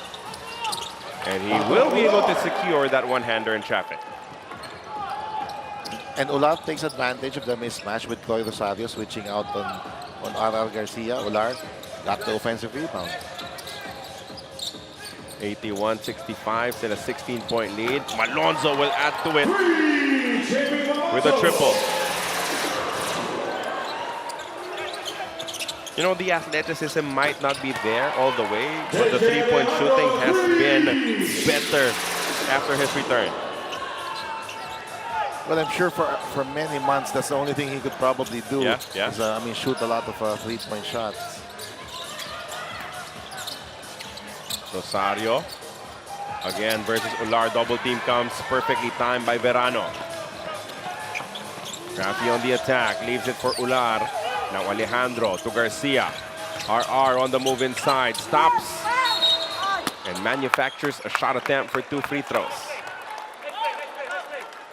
And now Al has gotten inside the paint a couple of times, which I think is critical here for Phoenix offensively. They cannot just rely on the on the three-point shot. They need to be able to score inside the paint as well. Garcia will get 2 free throws when we come back from this timeout. Still a 16-point lead for Barangay Ginebra.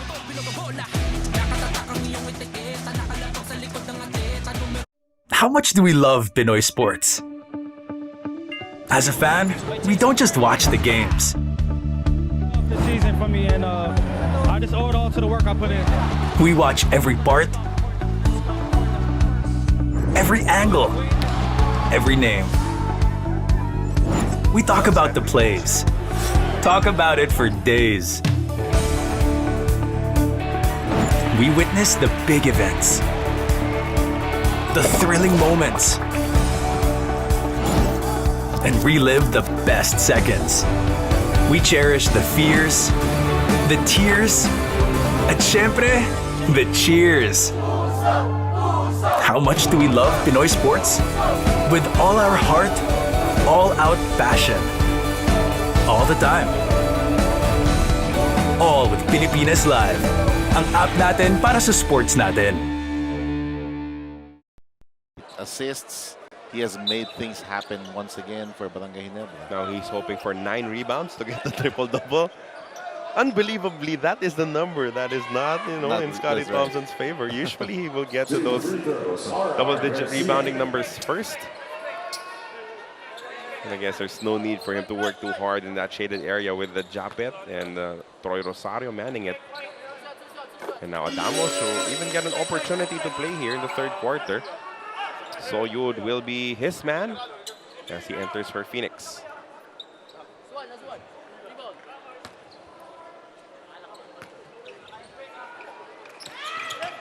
Garcia goes 2 for 2. 2 minutes. As long as you don't fall behind by too big a number, you're still in this if you're the Fuel Masters. Still a lot of time. We're only in the third quarter, and Phoenix is a team that can shoot well from 3. Barrientos off the give and go. The jumper is pure. Now that's tough to defend. That's like RJ running on full speed, and then after the handoff, just stops and pops for 3. Because you're still defending the handoff, and he is already on his way up to taking a 3. That is a wayward pass. Coming from Raul Soyo, the turnover against the Field Masters. I wonder if RJ is watching Game 3 tomorrow. He watched Games 1 and 2 Oh, he did. of the men's volleyball finals. Huh. Did you give him tickets? Of course. Can you give me them? Joke lang. Coach, alam ko wala ka na. 87-70. As RJ wants another 3, can't get it. Left it short. A counterattack for the Field Masters. The run from Ato Ular. Sneaky pass inside. Soyud backs it home.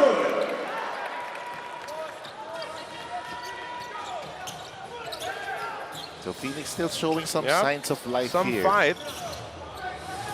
Waiting for that one big run to try and turn this ball game around. It is on defense though, where they're having a bit of a problem. As Barrientos draws a foul. Phoenix already in penalty. There's a foul on number 9, JJ Alejandro, penalty. That's his third. That's just RJ showing us that he is no ordinary rookie. I mean, he gets to the line once again by initiating the contact and getting fouled here by JJ.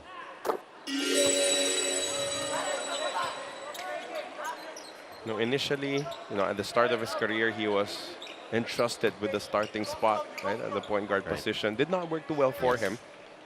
But now that you have a guy of his talent coming off the bench, boy, we're ready to see the continued rise of RJ Abarrientos. And as a rookie, he's also relieved of that pressure of starting. Now you can play off of Scotty Thompson, sometimes beside Scotty Thompson. And when Scotty's on the bench, he runs the show.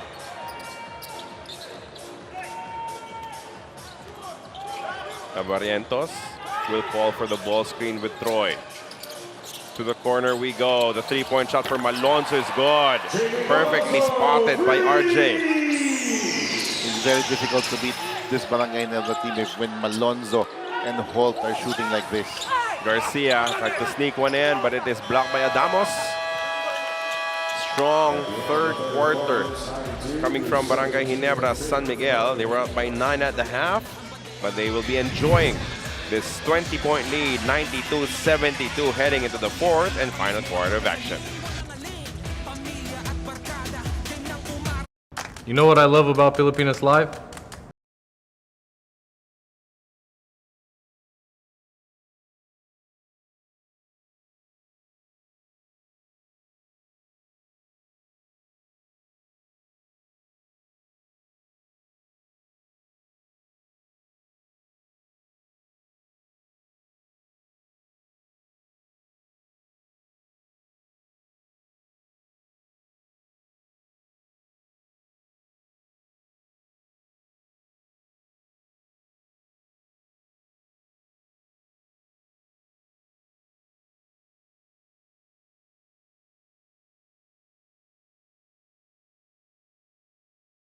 San Miguel, as usual, Barangay Ginebra banking on their solid sharing of the basketball.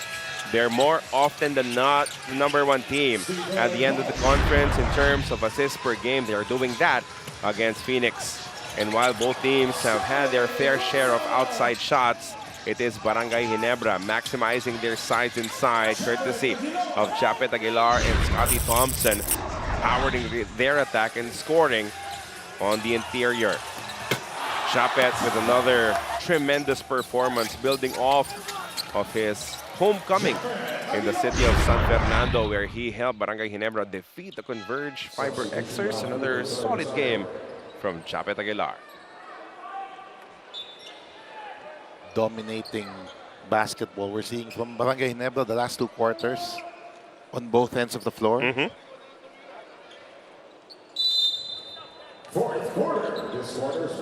the fourth quarter, tough third quarter coming from the Phoenixville Masters. They had an initial burst courtesy of RJ Azul, but after that it was all Barangay Ginebra.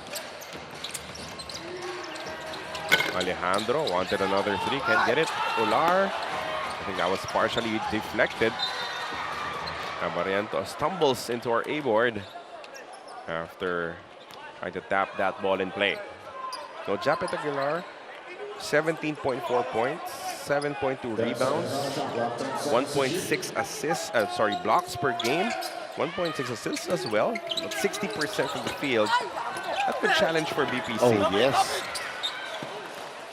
Almost won that last conference. And now in the Philippine Cup, those are excellent, dominant numbers from Japeth. And a player who is missing here in terms of output for the Phoenixville Masters is a player that we noted earlier, Kai Balongay, about a 20 and 10 average. He will not get to those numbers in this game, Coach Mark. Not even close. He had a good first quarter, but after that he has struggled big time. Of course, Barangay Ginebra has prepared well for him. Only 4 points and 3 rebounds for Kai Balongay. Only 4 shot attempts and about 30 minutes of action. And remember in the first quarter, Carlo, when Kai Balongay drove from the wing beyond the 3-point line and made the layup, Tim Cone was very upset. Yeah. Because I'm sure most of their scouting, Yep. their defensive game plan, Their film. was centered on how to stop Kai Balongay. And they've done that ever since. That's why you can be successful in a conference, in a string of games, but you will have to wait for the adjustment of all these amazing coaches. That they will figure out a way to slow you down. Barrientos dancing with Verano, pull-up jumper, won't get the bounce. Rebound picked up by Tio, but he is quickly locked up by David. Those are the things that Jason David can do for any team, and that's why he has endeared himself to Tim Cone and to this Barangay Ginebra crowd. Very scrappy player. Obviously can also score. As he will jump it up against Tyler Tio to try and give Barangay Ginebra this extra possession.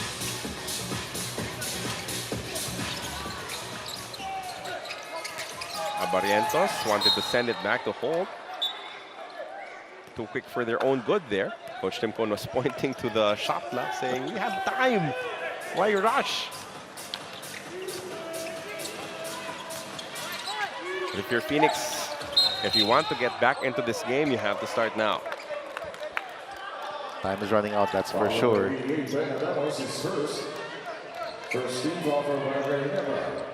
92-72. Haven't scored anything yet here in this fourth quarter. There is, I think, a small cut on the knee of RJ Barrientos. That will have to be addressed before he can continue playing.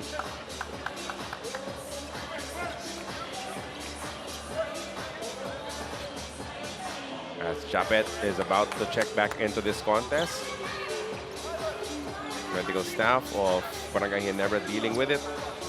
RC Kuo right there, making sure that Barrientos can stay in the game. 10 minutes, 21 remaining in this fourth quarter. More problems for Phoenix as Japeth is about to check back in. There's Ben Adamos. Let's see if they play together.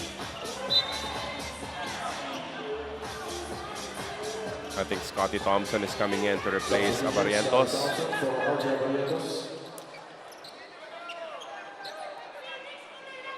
And they're saying that Japeth cannot check in. Only the player with the Injury. yeah, the blood can be subbed out. And now Perkins trying to muscle this way inside. No Japeth yet, might as well. He does a great job in using that right shoulder to give him some space. Double post-up play there. And then Ben Adamos pops out. He's more of a face-up type of big. He easily just stretch big. Adamos.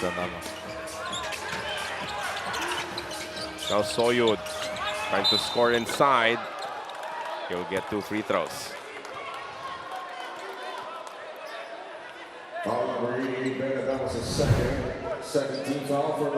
This one more time. Soyud had to help out a bit as David was aggressively looking for position inside. Enough space for Adamos. And David did his job. When you post up like that, when you're posting up a guy like Tyler Tio, all you need to do is attack the help defense, and he was able to do that. Calling all former PBA players and officials. Our reunion won't be complete without you. Save the date as we are inviting you to join us on our PBA at 50 Grand Reunion on October 5, 2025. Split on the line for old Soyud.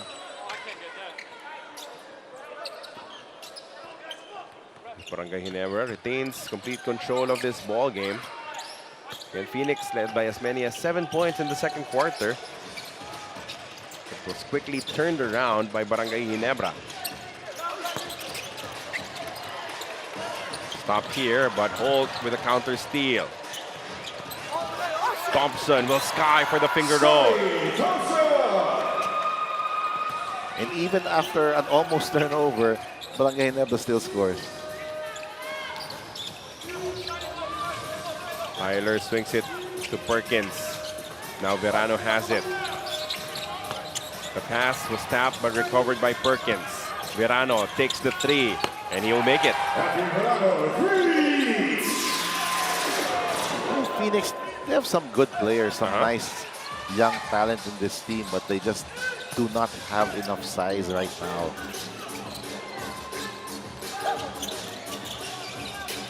Stephen Holt now, quicker. He puts up a 3, misses. Perkins with the rebound. Are we ready to witness an uprising coming from the Field Masters? They need a bucket here. Top in, quick trigger. That won't help. Verano, the effort inside. He will get 2 free throws. I like the way Rafi is playing. Didn't play the first half, but you get the call here in the second half. Play hard and play confident. Let's see at what stage Coach Jamaica Rin will be ready to send back Kai Balongay back into this matchup, or is he okay with the 5 on the floor that he has right now? This guy has struggled to get his usual numbers against Ginebra.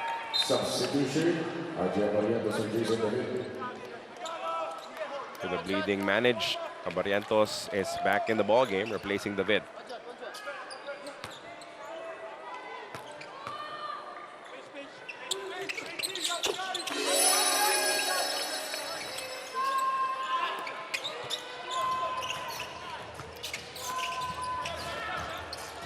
(96-80). Some signs of life coming from the Fuel Masters. Adamos not pulling the trigger. Scotty inside. That's a tight pass. Out of ground to cover. Bunch of defenders in between. Luckily for them, it will stay on their side. 11 on the shot clock.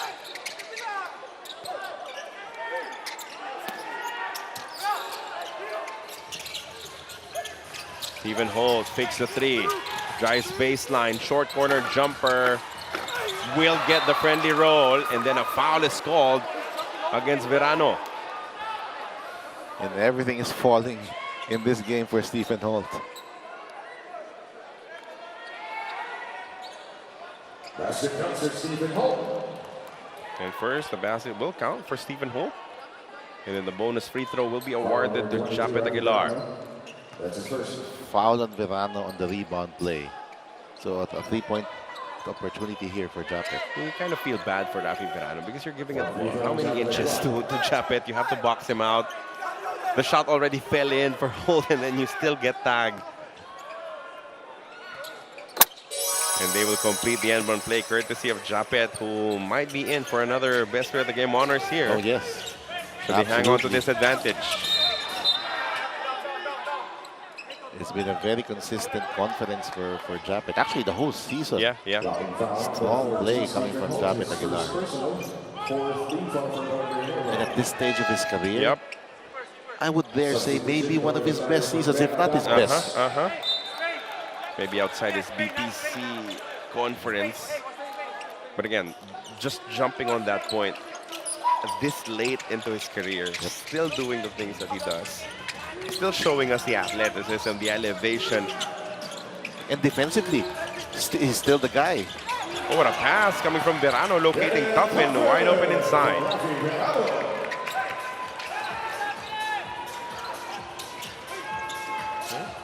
Phoenix, this unit is doing its best to fight back.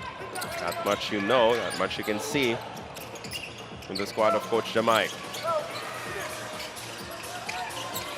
Good pressure defense coming from Soyud, but he's beaten by Scotty. The pass connects, and the man of Soyud is all of a sudden free in Japeth Aguilar. 101-82. The Phoenix Field Masters are calling another timeout as we will take this break. Barangay Ginebra in complete control.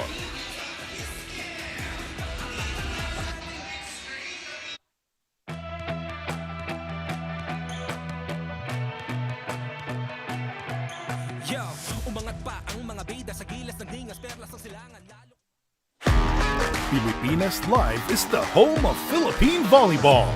Watch your favorite volleyball leagues such as Spikers Turf, Premier Volleyball League, and the UAAP, all in one app.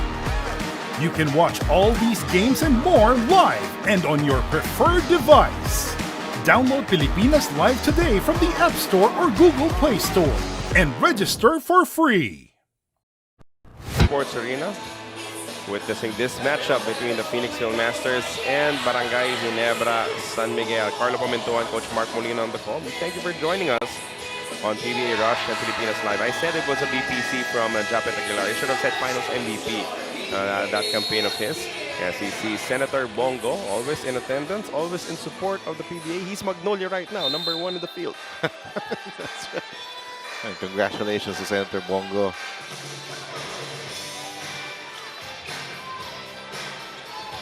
For Barangay Ginebra, it has looked different. You know, Phoenix led 27-20.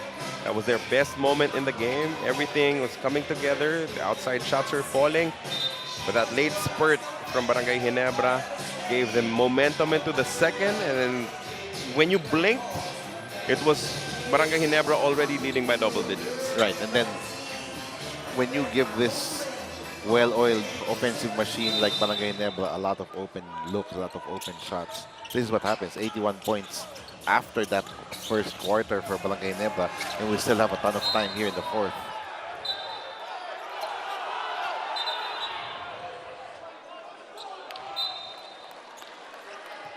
Call was initially given to Phoenix. It was quickly corrected as it will be Barangay Ginebra basketball off a timeout, unforced turnover. That hurts. And off the timeout, Barangay Ginebra with backcourt pressure with a 19-point lead.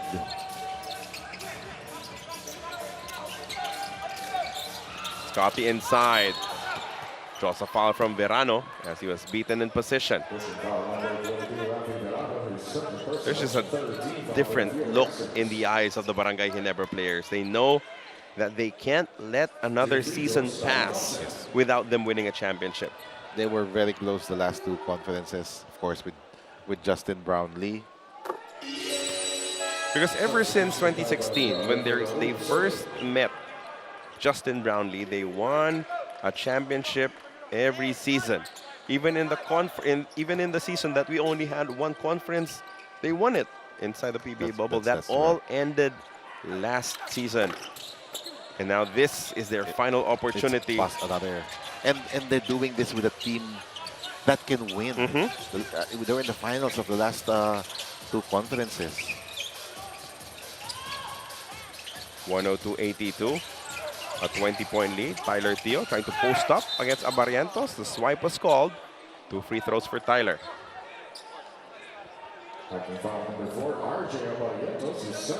Tyler finally gets a chance to be the one posting up because he's been posted up the entire game by the guards of Barangay Ginebra. And Phoenix can use this to their advantage actually. Early penalty for Barangay Ginebra. Substitution, 102-82 as we are ready to see the entry of Juan Pesomal. We congratulate Juan and Lau, arrival of their first baby. Many more to come.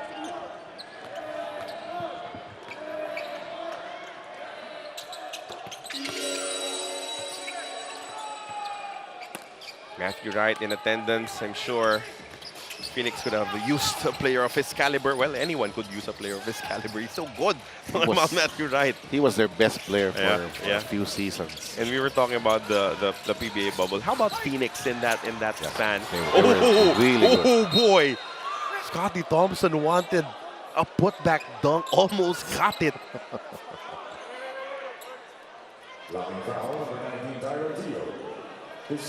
But this is the kind of mentality that separates Scotty from ordinary players. I mean, when you're up 19 with 6 minutes left and you're doing it, you're still working hard, giving it your all. There's a challenge coming from Coach Mike Haren on that last foul call. Oh, but Scotty went up for that one, Coach.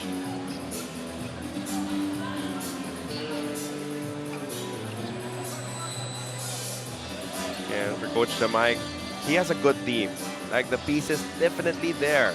You have one of the better bigs in the PBA in Jason Perkins. You have an up-and-coming big in Balongay. And that's why when they got a good import, Yeah. good play inside. Jonathan Williams. They made it to the semifinals because there's talent. You just need somebody to man the center slot. That was a best import of the conference, Jonathan Williams. Brought them all the way to the Final Four. Just fell a little bit short against, I think it was Magnolia that beat them in the semis. Yes. Yeah, we're taking another look. Well, our officials are taking another look at that last action.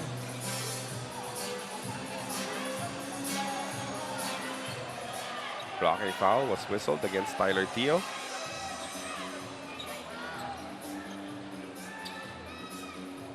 Upon review, the challenge made by Phoenix was not It successful. is not successful, so it'll stay as a foul. Scotty Thompson taking 2.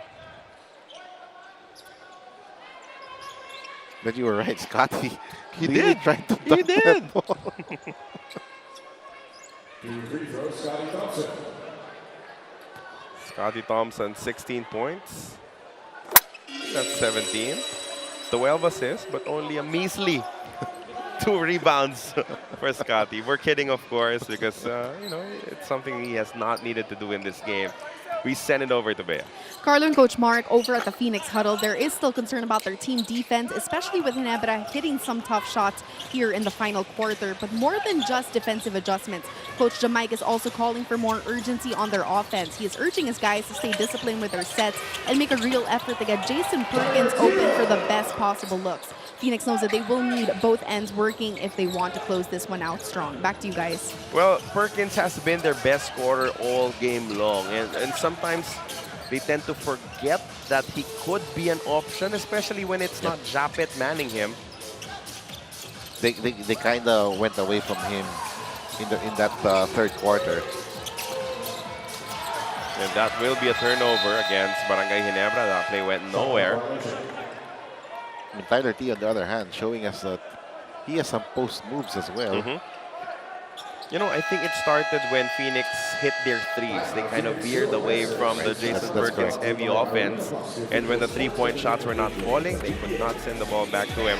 As we have another timeout, 103-85 is the count. That's the midway mark of our final quarter.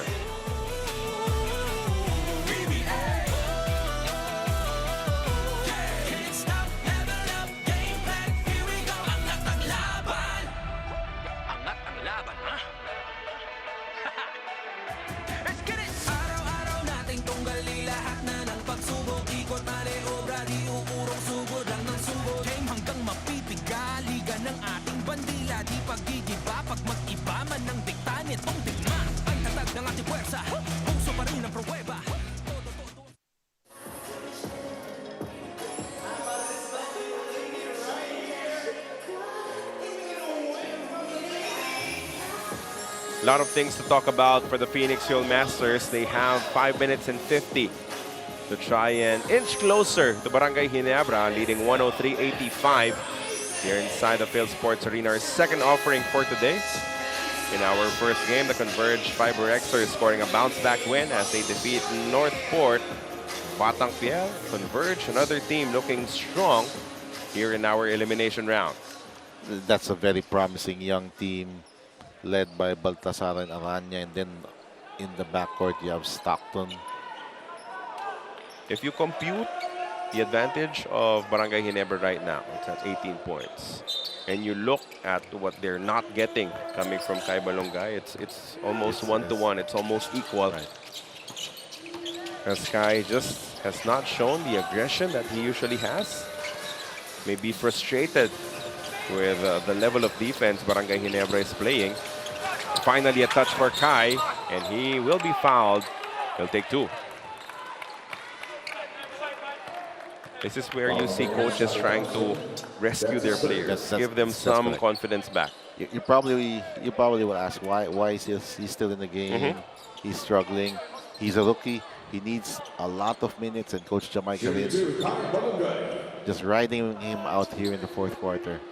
He needs to experience success as well against an elite defender like Japeth. we send it back to Bea. It's been a baptism by fire for Kai Balongay after being matched up with Junmar in Phoenix's last game, but now he is facing Ginebra's Japeth Aguilar. And for the rookie, it is a full circle moment since both Japeth and Junmar are big men that he's looked up to even before stepping into the PBA. Kai admits that it has been a tough challenge, saying that these veterans have way more experience and feel for the professional game. But you know what? He is not backing down. As he put it, I know that they have the experience, but I believe that my athleticism can match up with that. So with that mindset, Kai is ready to rise to the challenge, no matter who is in front of him. Gentlemen, back to you.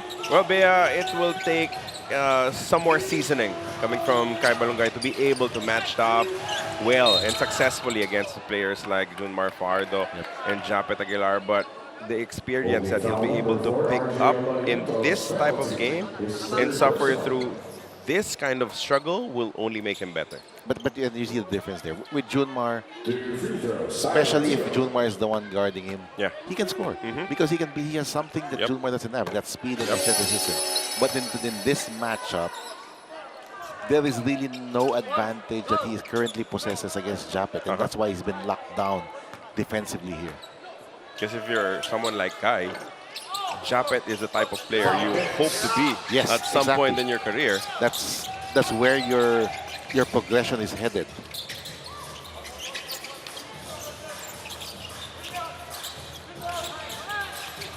Four minutes, 45 remaining.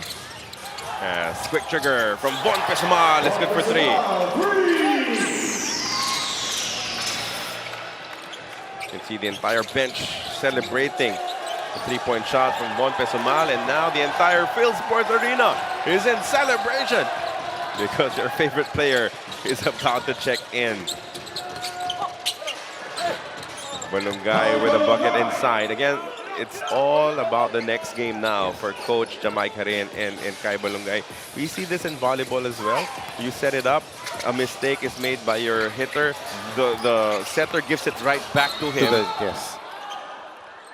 Because you don't want your teammates to lose all of their confidence. You want them to recover mentally. This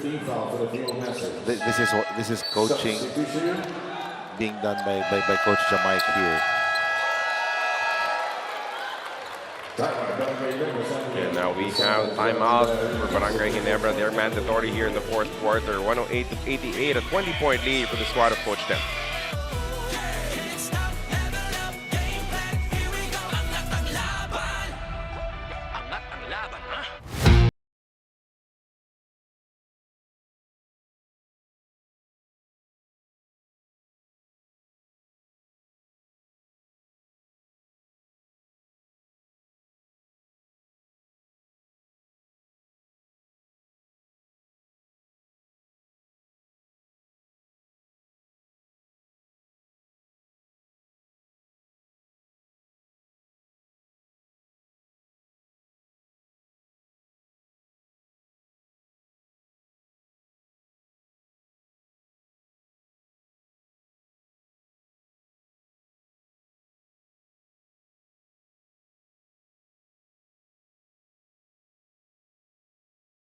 Where you can purchase your tickets for that game coming up. It will air live, of course, on RPT, VPA, Rush, and Filipinas Live, but nothing beats the experience of witnessing your favorite players right in front of your very eyes.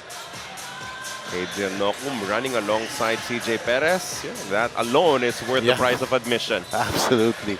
That's going to be very exciting.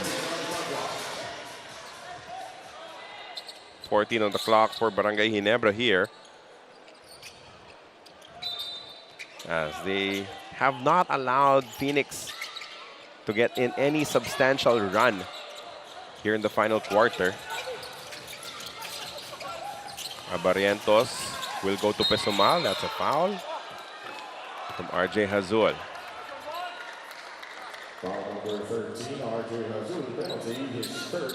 And they're also in penalties, so it's free throws for Von now. As Coach Tim Cohn calling more players off of his bench. Nards Pinto up next.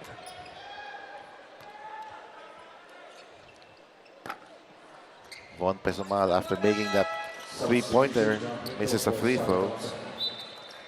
Coach, after this game day,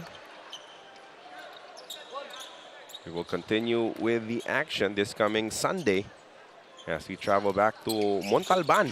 San Miguel Beerman versus Terra Firma Jeep, and then Magnolia Chicken Templados Hot Shots, the undefeated squad going up against the Rain or Shine Elasto Painters. The red hot Magnolia Chicken Templados Hot Shots. But it's always fun when they go up against Rain or Shine, right? That has always been a great matchup.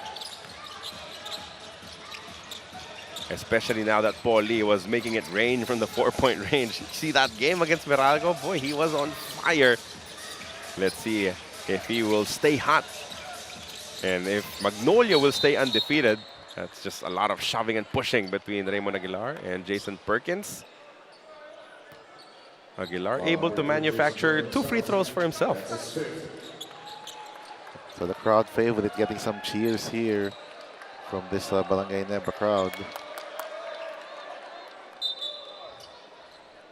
Bit of chirping between Perkins and Raymond.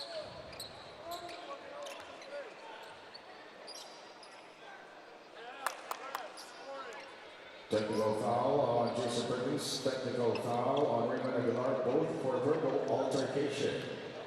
And that's just to remind them to cool it, right? Right. Double technicals, no one pays for anything. So Just to make sure just nothing stop happens. it right now. Substitution, Aljon Mariano. Aljon Mariano will come in to the game as well, replacing Troy Rosario.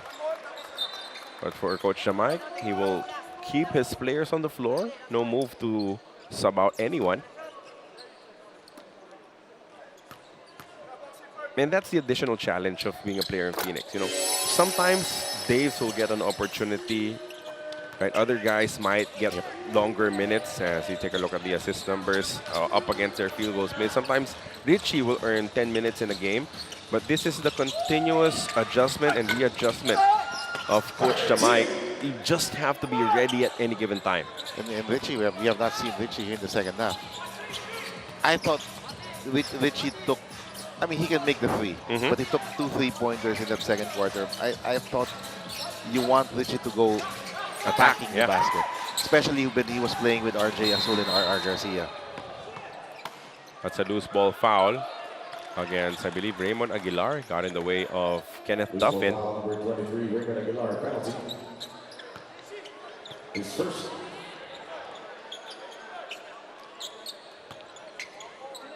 And I love that Kenneth Duffin is still playing hard.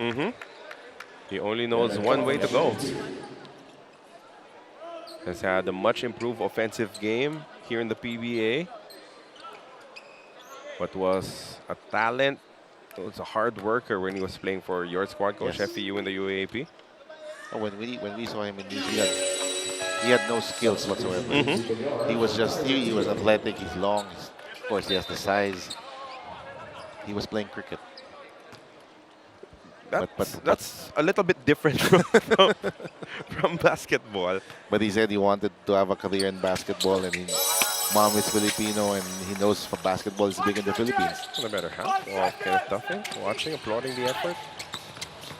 And I'm sure that stint during the pandemic when he played in New Zealand, I'm sure that helped him so much. As Kenneth Duffin, we're just talking about him, hits a layup as they force a stop.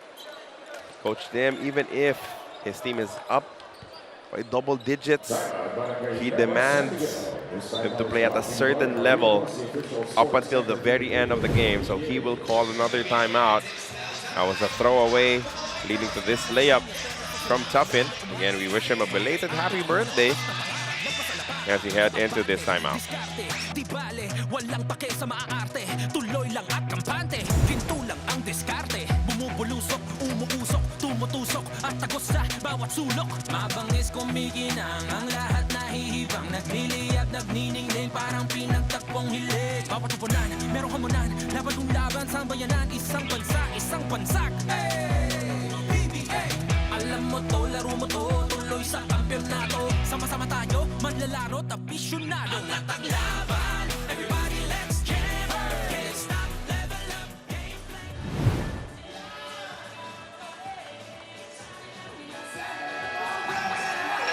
Games on Sunday at the Inares Center 2 in Montalban, Rizal. San Miguel Beerman versus Terra Firma Jeep, our first game. followed by the Magnolia Chicken de Blatos Hot Shots versus the Rain or Shine and Lasto Painters. That's an outstanding venue. I love going to Montalban. As you can see, our courtside reporters, Eileen Sheik, Mayor Escudero, and Apple David, who is here, even if she's not working. That's how passionate Apple David is about the game. No, I'm just kidding. She brought along cousins who wanted to watch. So, binuking ko rin eh. No? Pinuri ko na. Binuking. Believe na ako eh. So just over 2 minutes remaining in this ball game before Barangay Ginebra racks up another win. Phoenix will fall for the second straight game as Barrientos from way downtown. That's a 4.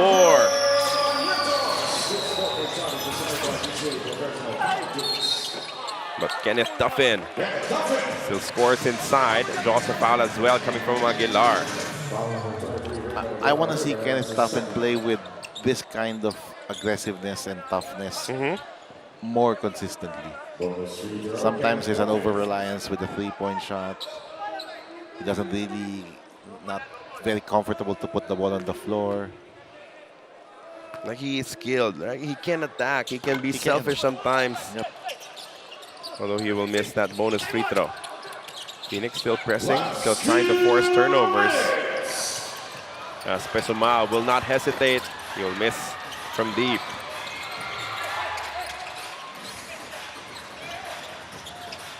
$114-98 for Phoenix. Tough break to get the San Miguel Beermen and then Barangay Ginebra in your next game. You'll have to learn from this. And I think 98 points, Phoenix scored enough points to win. Yeah. But Barangay Ginebra was just too much on the offensive end. But also a lot of open shots for them. They forced the mismatches. They took advantage. The offense is just too good. The assists were on point all game long, of course, under the leadership of Scotty Thompson, who will get double-digit assist numbers. Again, Barangay Ginebra. We've had their ups and downs, but they're looking like a strong contender for the crown here in the Philippine Cup.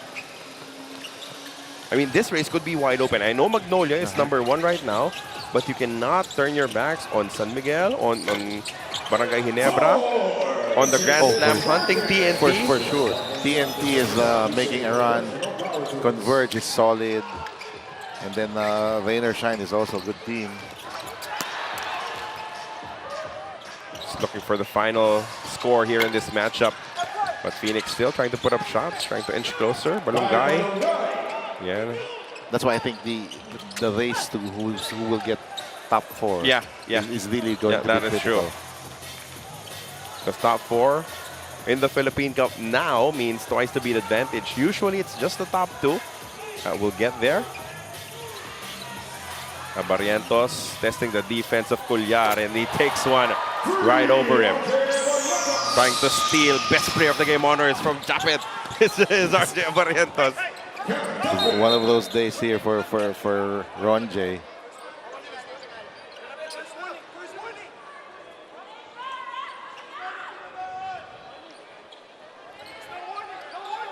Anyone can be best player of the game actually for Barangay Ginebra. You have Japeth, who is their second leading scorer now with 24 points, as Barrientos has hit 25. You can go to Stephen Holt with 18 points. Scotty with a double-double of 17 points and 13 rebounds. That's 13 assists. 13 assists. A number that only Scotty Thompson can pull off here in the PBA, right? If you close your eyes and say that a PBA player has had 17 points and 13 rebounds, automatic, you're thinking of Scotty Thompson. Ladies and gentlemen, there is a review of the last out of box play.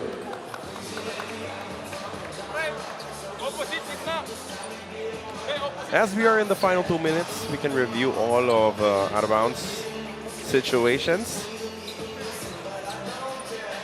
If you're Barangay Ginebra, you don't want to bring this bad energy into the next game.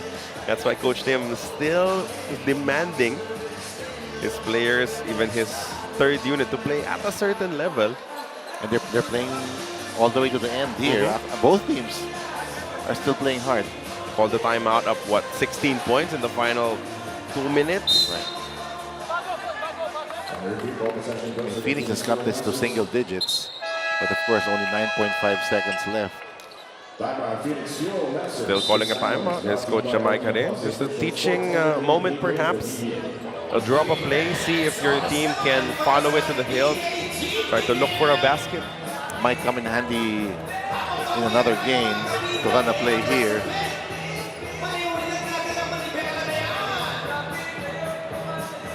And action will resume this coming Sunday at the Inares Center 2 in Montalban, Rizal.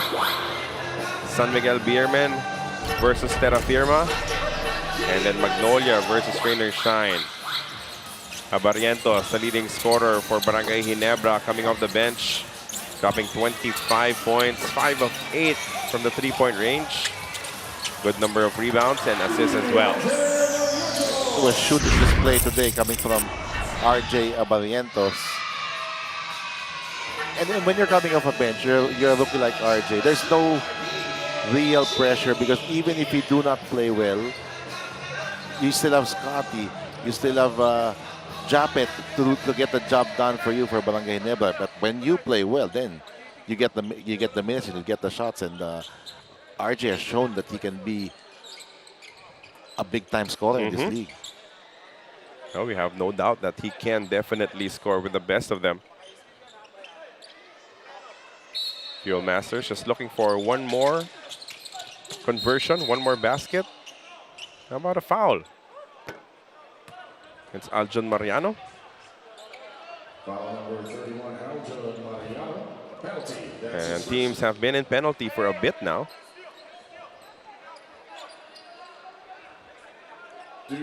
Bet you Phoenix will still press after these two free throws.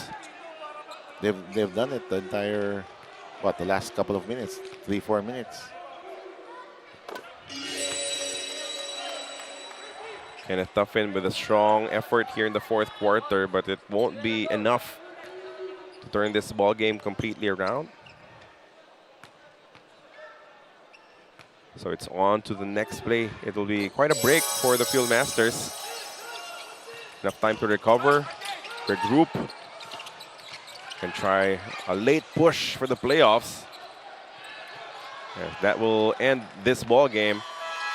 Final score is 119 to 112 in favor of Barangay Ginebra San Miguel. After struggling a bit in that first quarter, it was all Barangay Ginebra. The defense played with a higher sense of urgency in the second quarter, and then of course the three-point shots started falling for them as well. And our best player of the game, we gave it to the mismatch in this entire contest, Scotty Thompson. How about efficiency? 7 of 9 from the field, 17 points, 13 assists in the game. As Scotty leads Barangay Ginebra to this victory against the Phoenix Fuel Masters. Scotty didn't have to play a lot in the fourth quarter, did most of his damage the first 3 quarters, especially the middle 2 quarters, and another strong performance from Scotty. 119-112 is our final score, as we remind you once again that our games on Sunday will feature the San Miguel Beermen versus the Terra Firma Jeep at 5 p.m., followed by the Magnolia Chicken Nublados Hot Shots facing off against the Rainer Shine Elasto Painters at 7:30 at the Inares Center 2. And Montalban will be hearing from our best players ball game and winning head coach when we come back.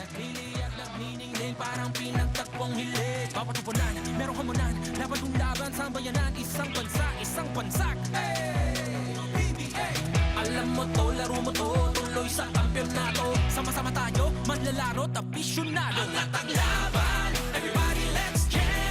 Can't stop, level up, game plan, here we go. Angat ang laban, everybody let's jam. Can't stop, level up, game plan, here we go. Angat ang laban, PBA. Can't stop, level up, game plan, here we go. Angat ang laban. Angat ang laban, ha? Let's get it! Araw-araw natin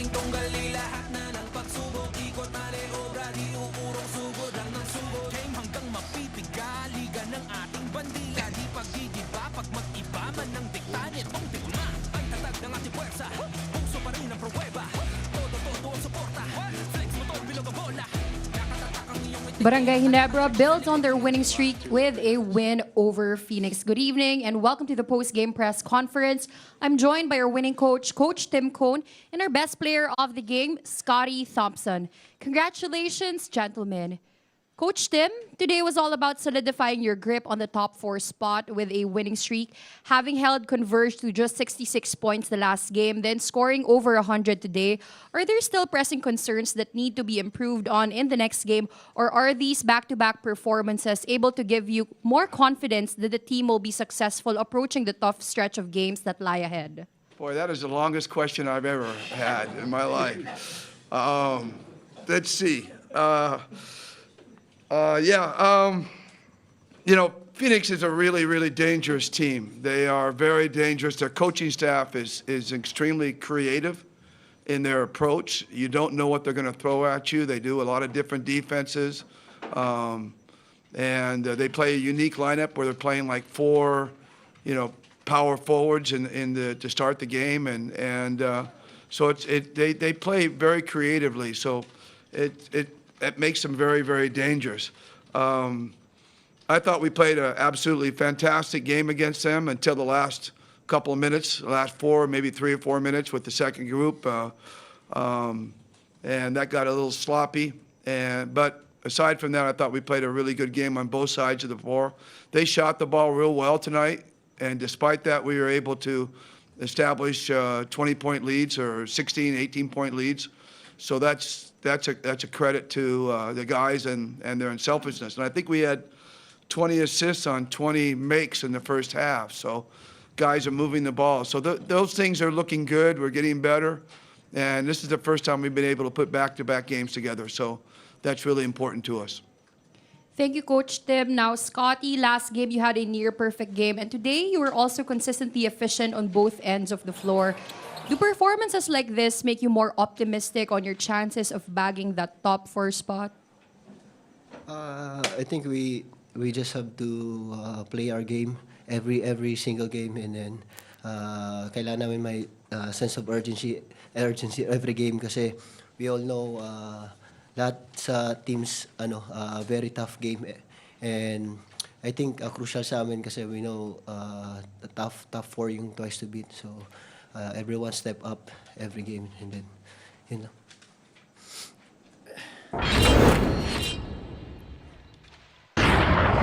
Who will fuel the fire? That was the question at the start of this ball game, and it was Jamie Malonzo getting started early, converting on this 3-point shot to tie the game, and then we saw the flight of the Eagles. First, it was Balongay slamming one with both hands, but there was a response on the other side coming from the OG in Japeth Aguilar. You got your wish early, Carlo. First quarter, entertaining basketball from Kai and then from Japeth right back at you. He just faked the flash and then cut like so many times he has done in his career. Oh, a couple of highlights early in the match as Jason Perkins, boy, he was effective in the first 12 minutes, scoring 12 points immediately as they led by as many as 7 points before settling for this 3-point lead at the end of the first quarter. In the second period, Barangay Ginebra turned the tide completely around, and it certainly helps when you have Stephen Holt catching fire from the 3-point range. 3 3-pointers in that second quarter for Holt. RJ tried to keep Phoenix close with a couple of 4-point shots. And we will see them back-to-back. Azul, a streaky shooter with a quick burst of 8 points to trim their deficit down to 5 at that stage. But Barangay Ginebra will have a response, and that has been the key. For every run or mini run attempt from Phoenix, the response was bigger, was better coming from Barangay Ginebra. A bigger response always for Barangay Ginebra. And then Scotty with the post game. He did this pretty much the entire game against Tyler Teo, against JJ Alejandro. Didn't matter who the defender was. Thompson was punishing them on the inside en route to his best player of the game honors. Perkins will try to battle back for Phoenix, but the offense was too good and it came from everywhere from Barangay Ginebra. Here you see RJ Abarientos connecting with a quick trigger 3-point shot, and then you see him assisting Malonzo, the pin down screen given up by Ben Adamos. This is just perfection on running their offense for Barangay Ginebra. Alonso getting free there, and RJ. He had the 25 points, but he also did a great job in running that offense when Scotty was on the bench. When they broke this game wide open, it would be impossible for Phoenix to come back. Yes, they were able to slice the deficit, but Barangay Ginebra never really felt that they were being tested or challenged by the Fuel Masters in the fourth quarter of this match. We got a couple of highlights from Verano in that fourth quarter, but even the third unit came in and chipped in for Barangay Ginebra. Phoenix trying to make a late run here, but Ron J with a shooting display today. Putting the finishing touches on this win. Barangay Ginebra continues marching up the rankings as they secured a 119-112 victory. The final score not really telling the story of how dominant Barangay Ginebra was from the second quarter onwards. Games on Sunday, SMB versus Terra Firma at 5, Magnolia versus Rain or Shine at 7:30. Catch us at the Linares Center 2 in Montalban, Rizal. That will be it for your game day here inside the Phil Sports Arena for Miss Bea Escudero. For Coach Mark Molina, I'm Carlo Vomintuan, thanking you for your continued support. This is your PBA 49th season Philippine Cup.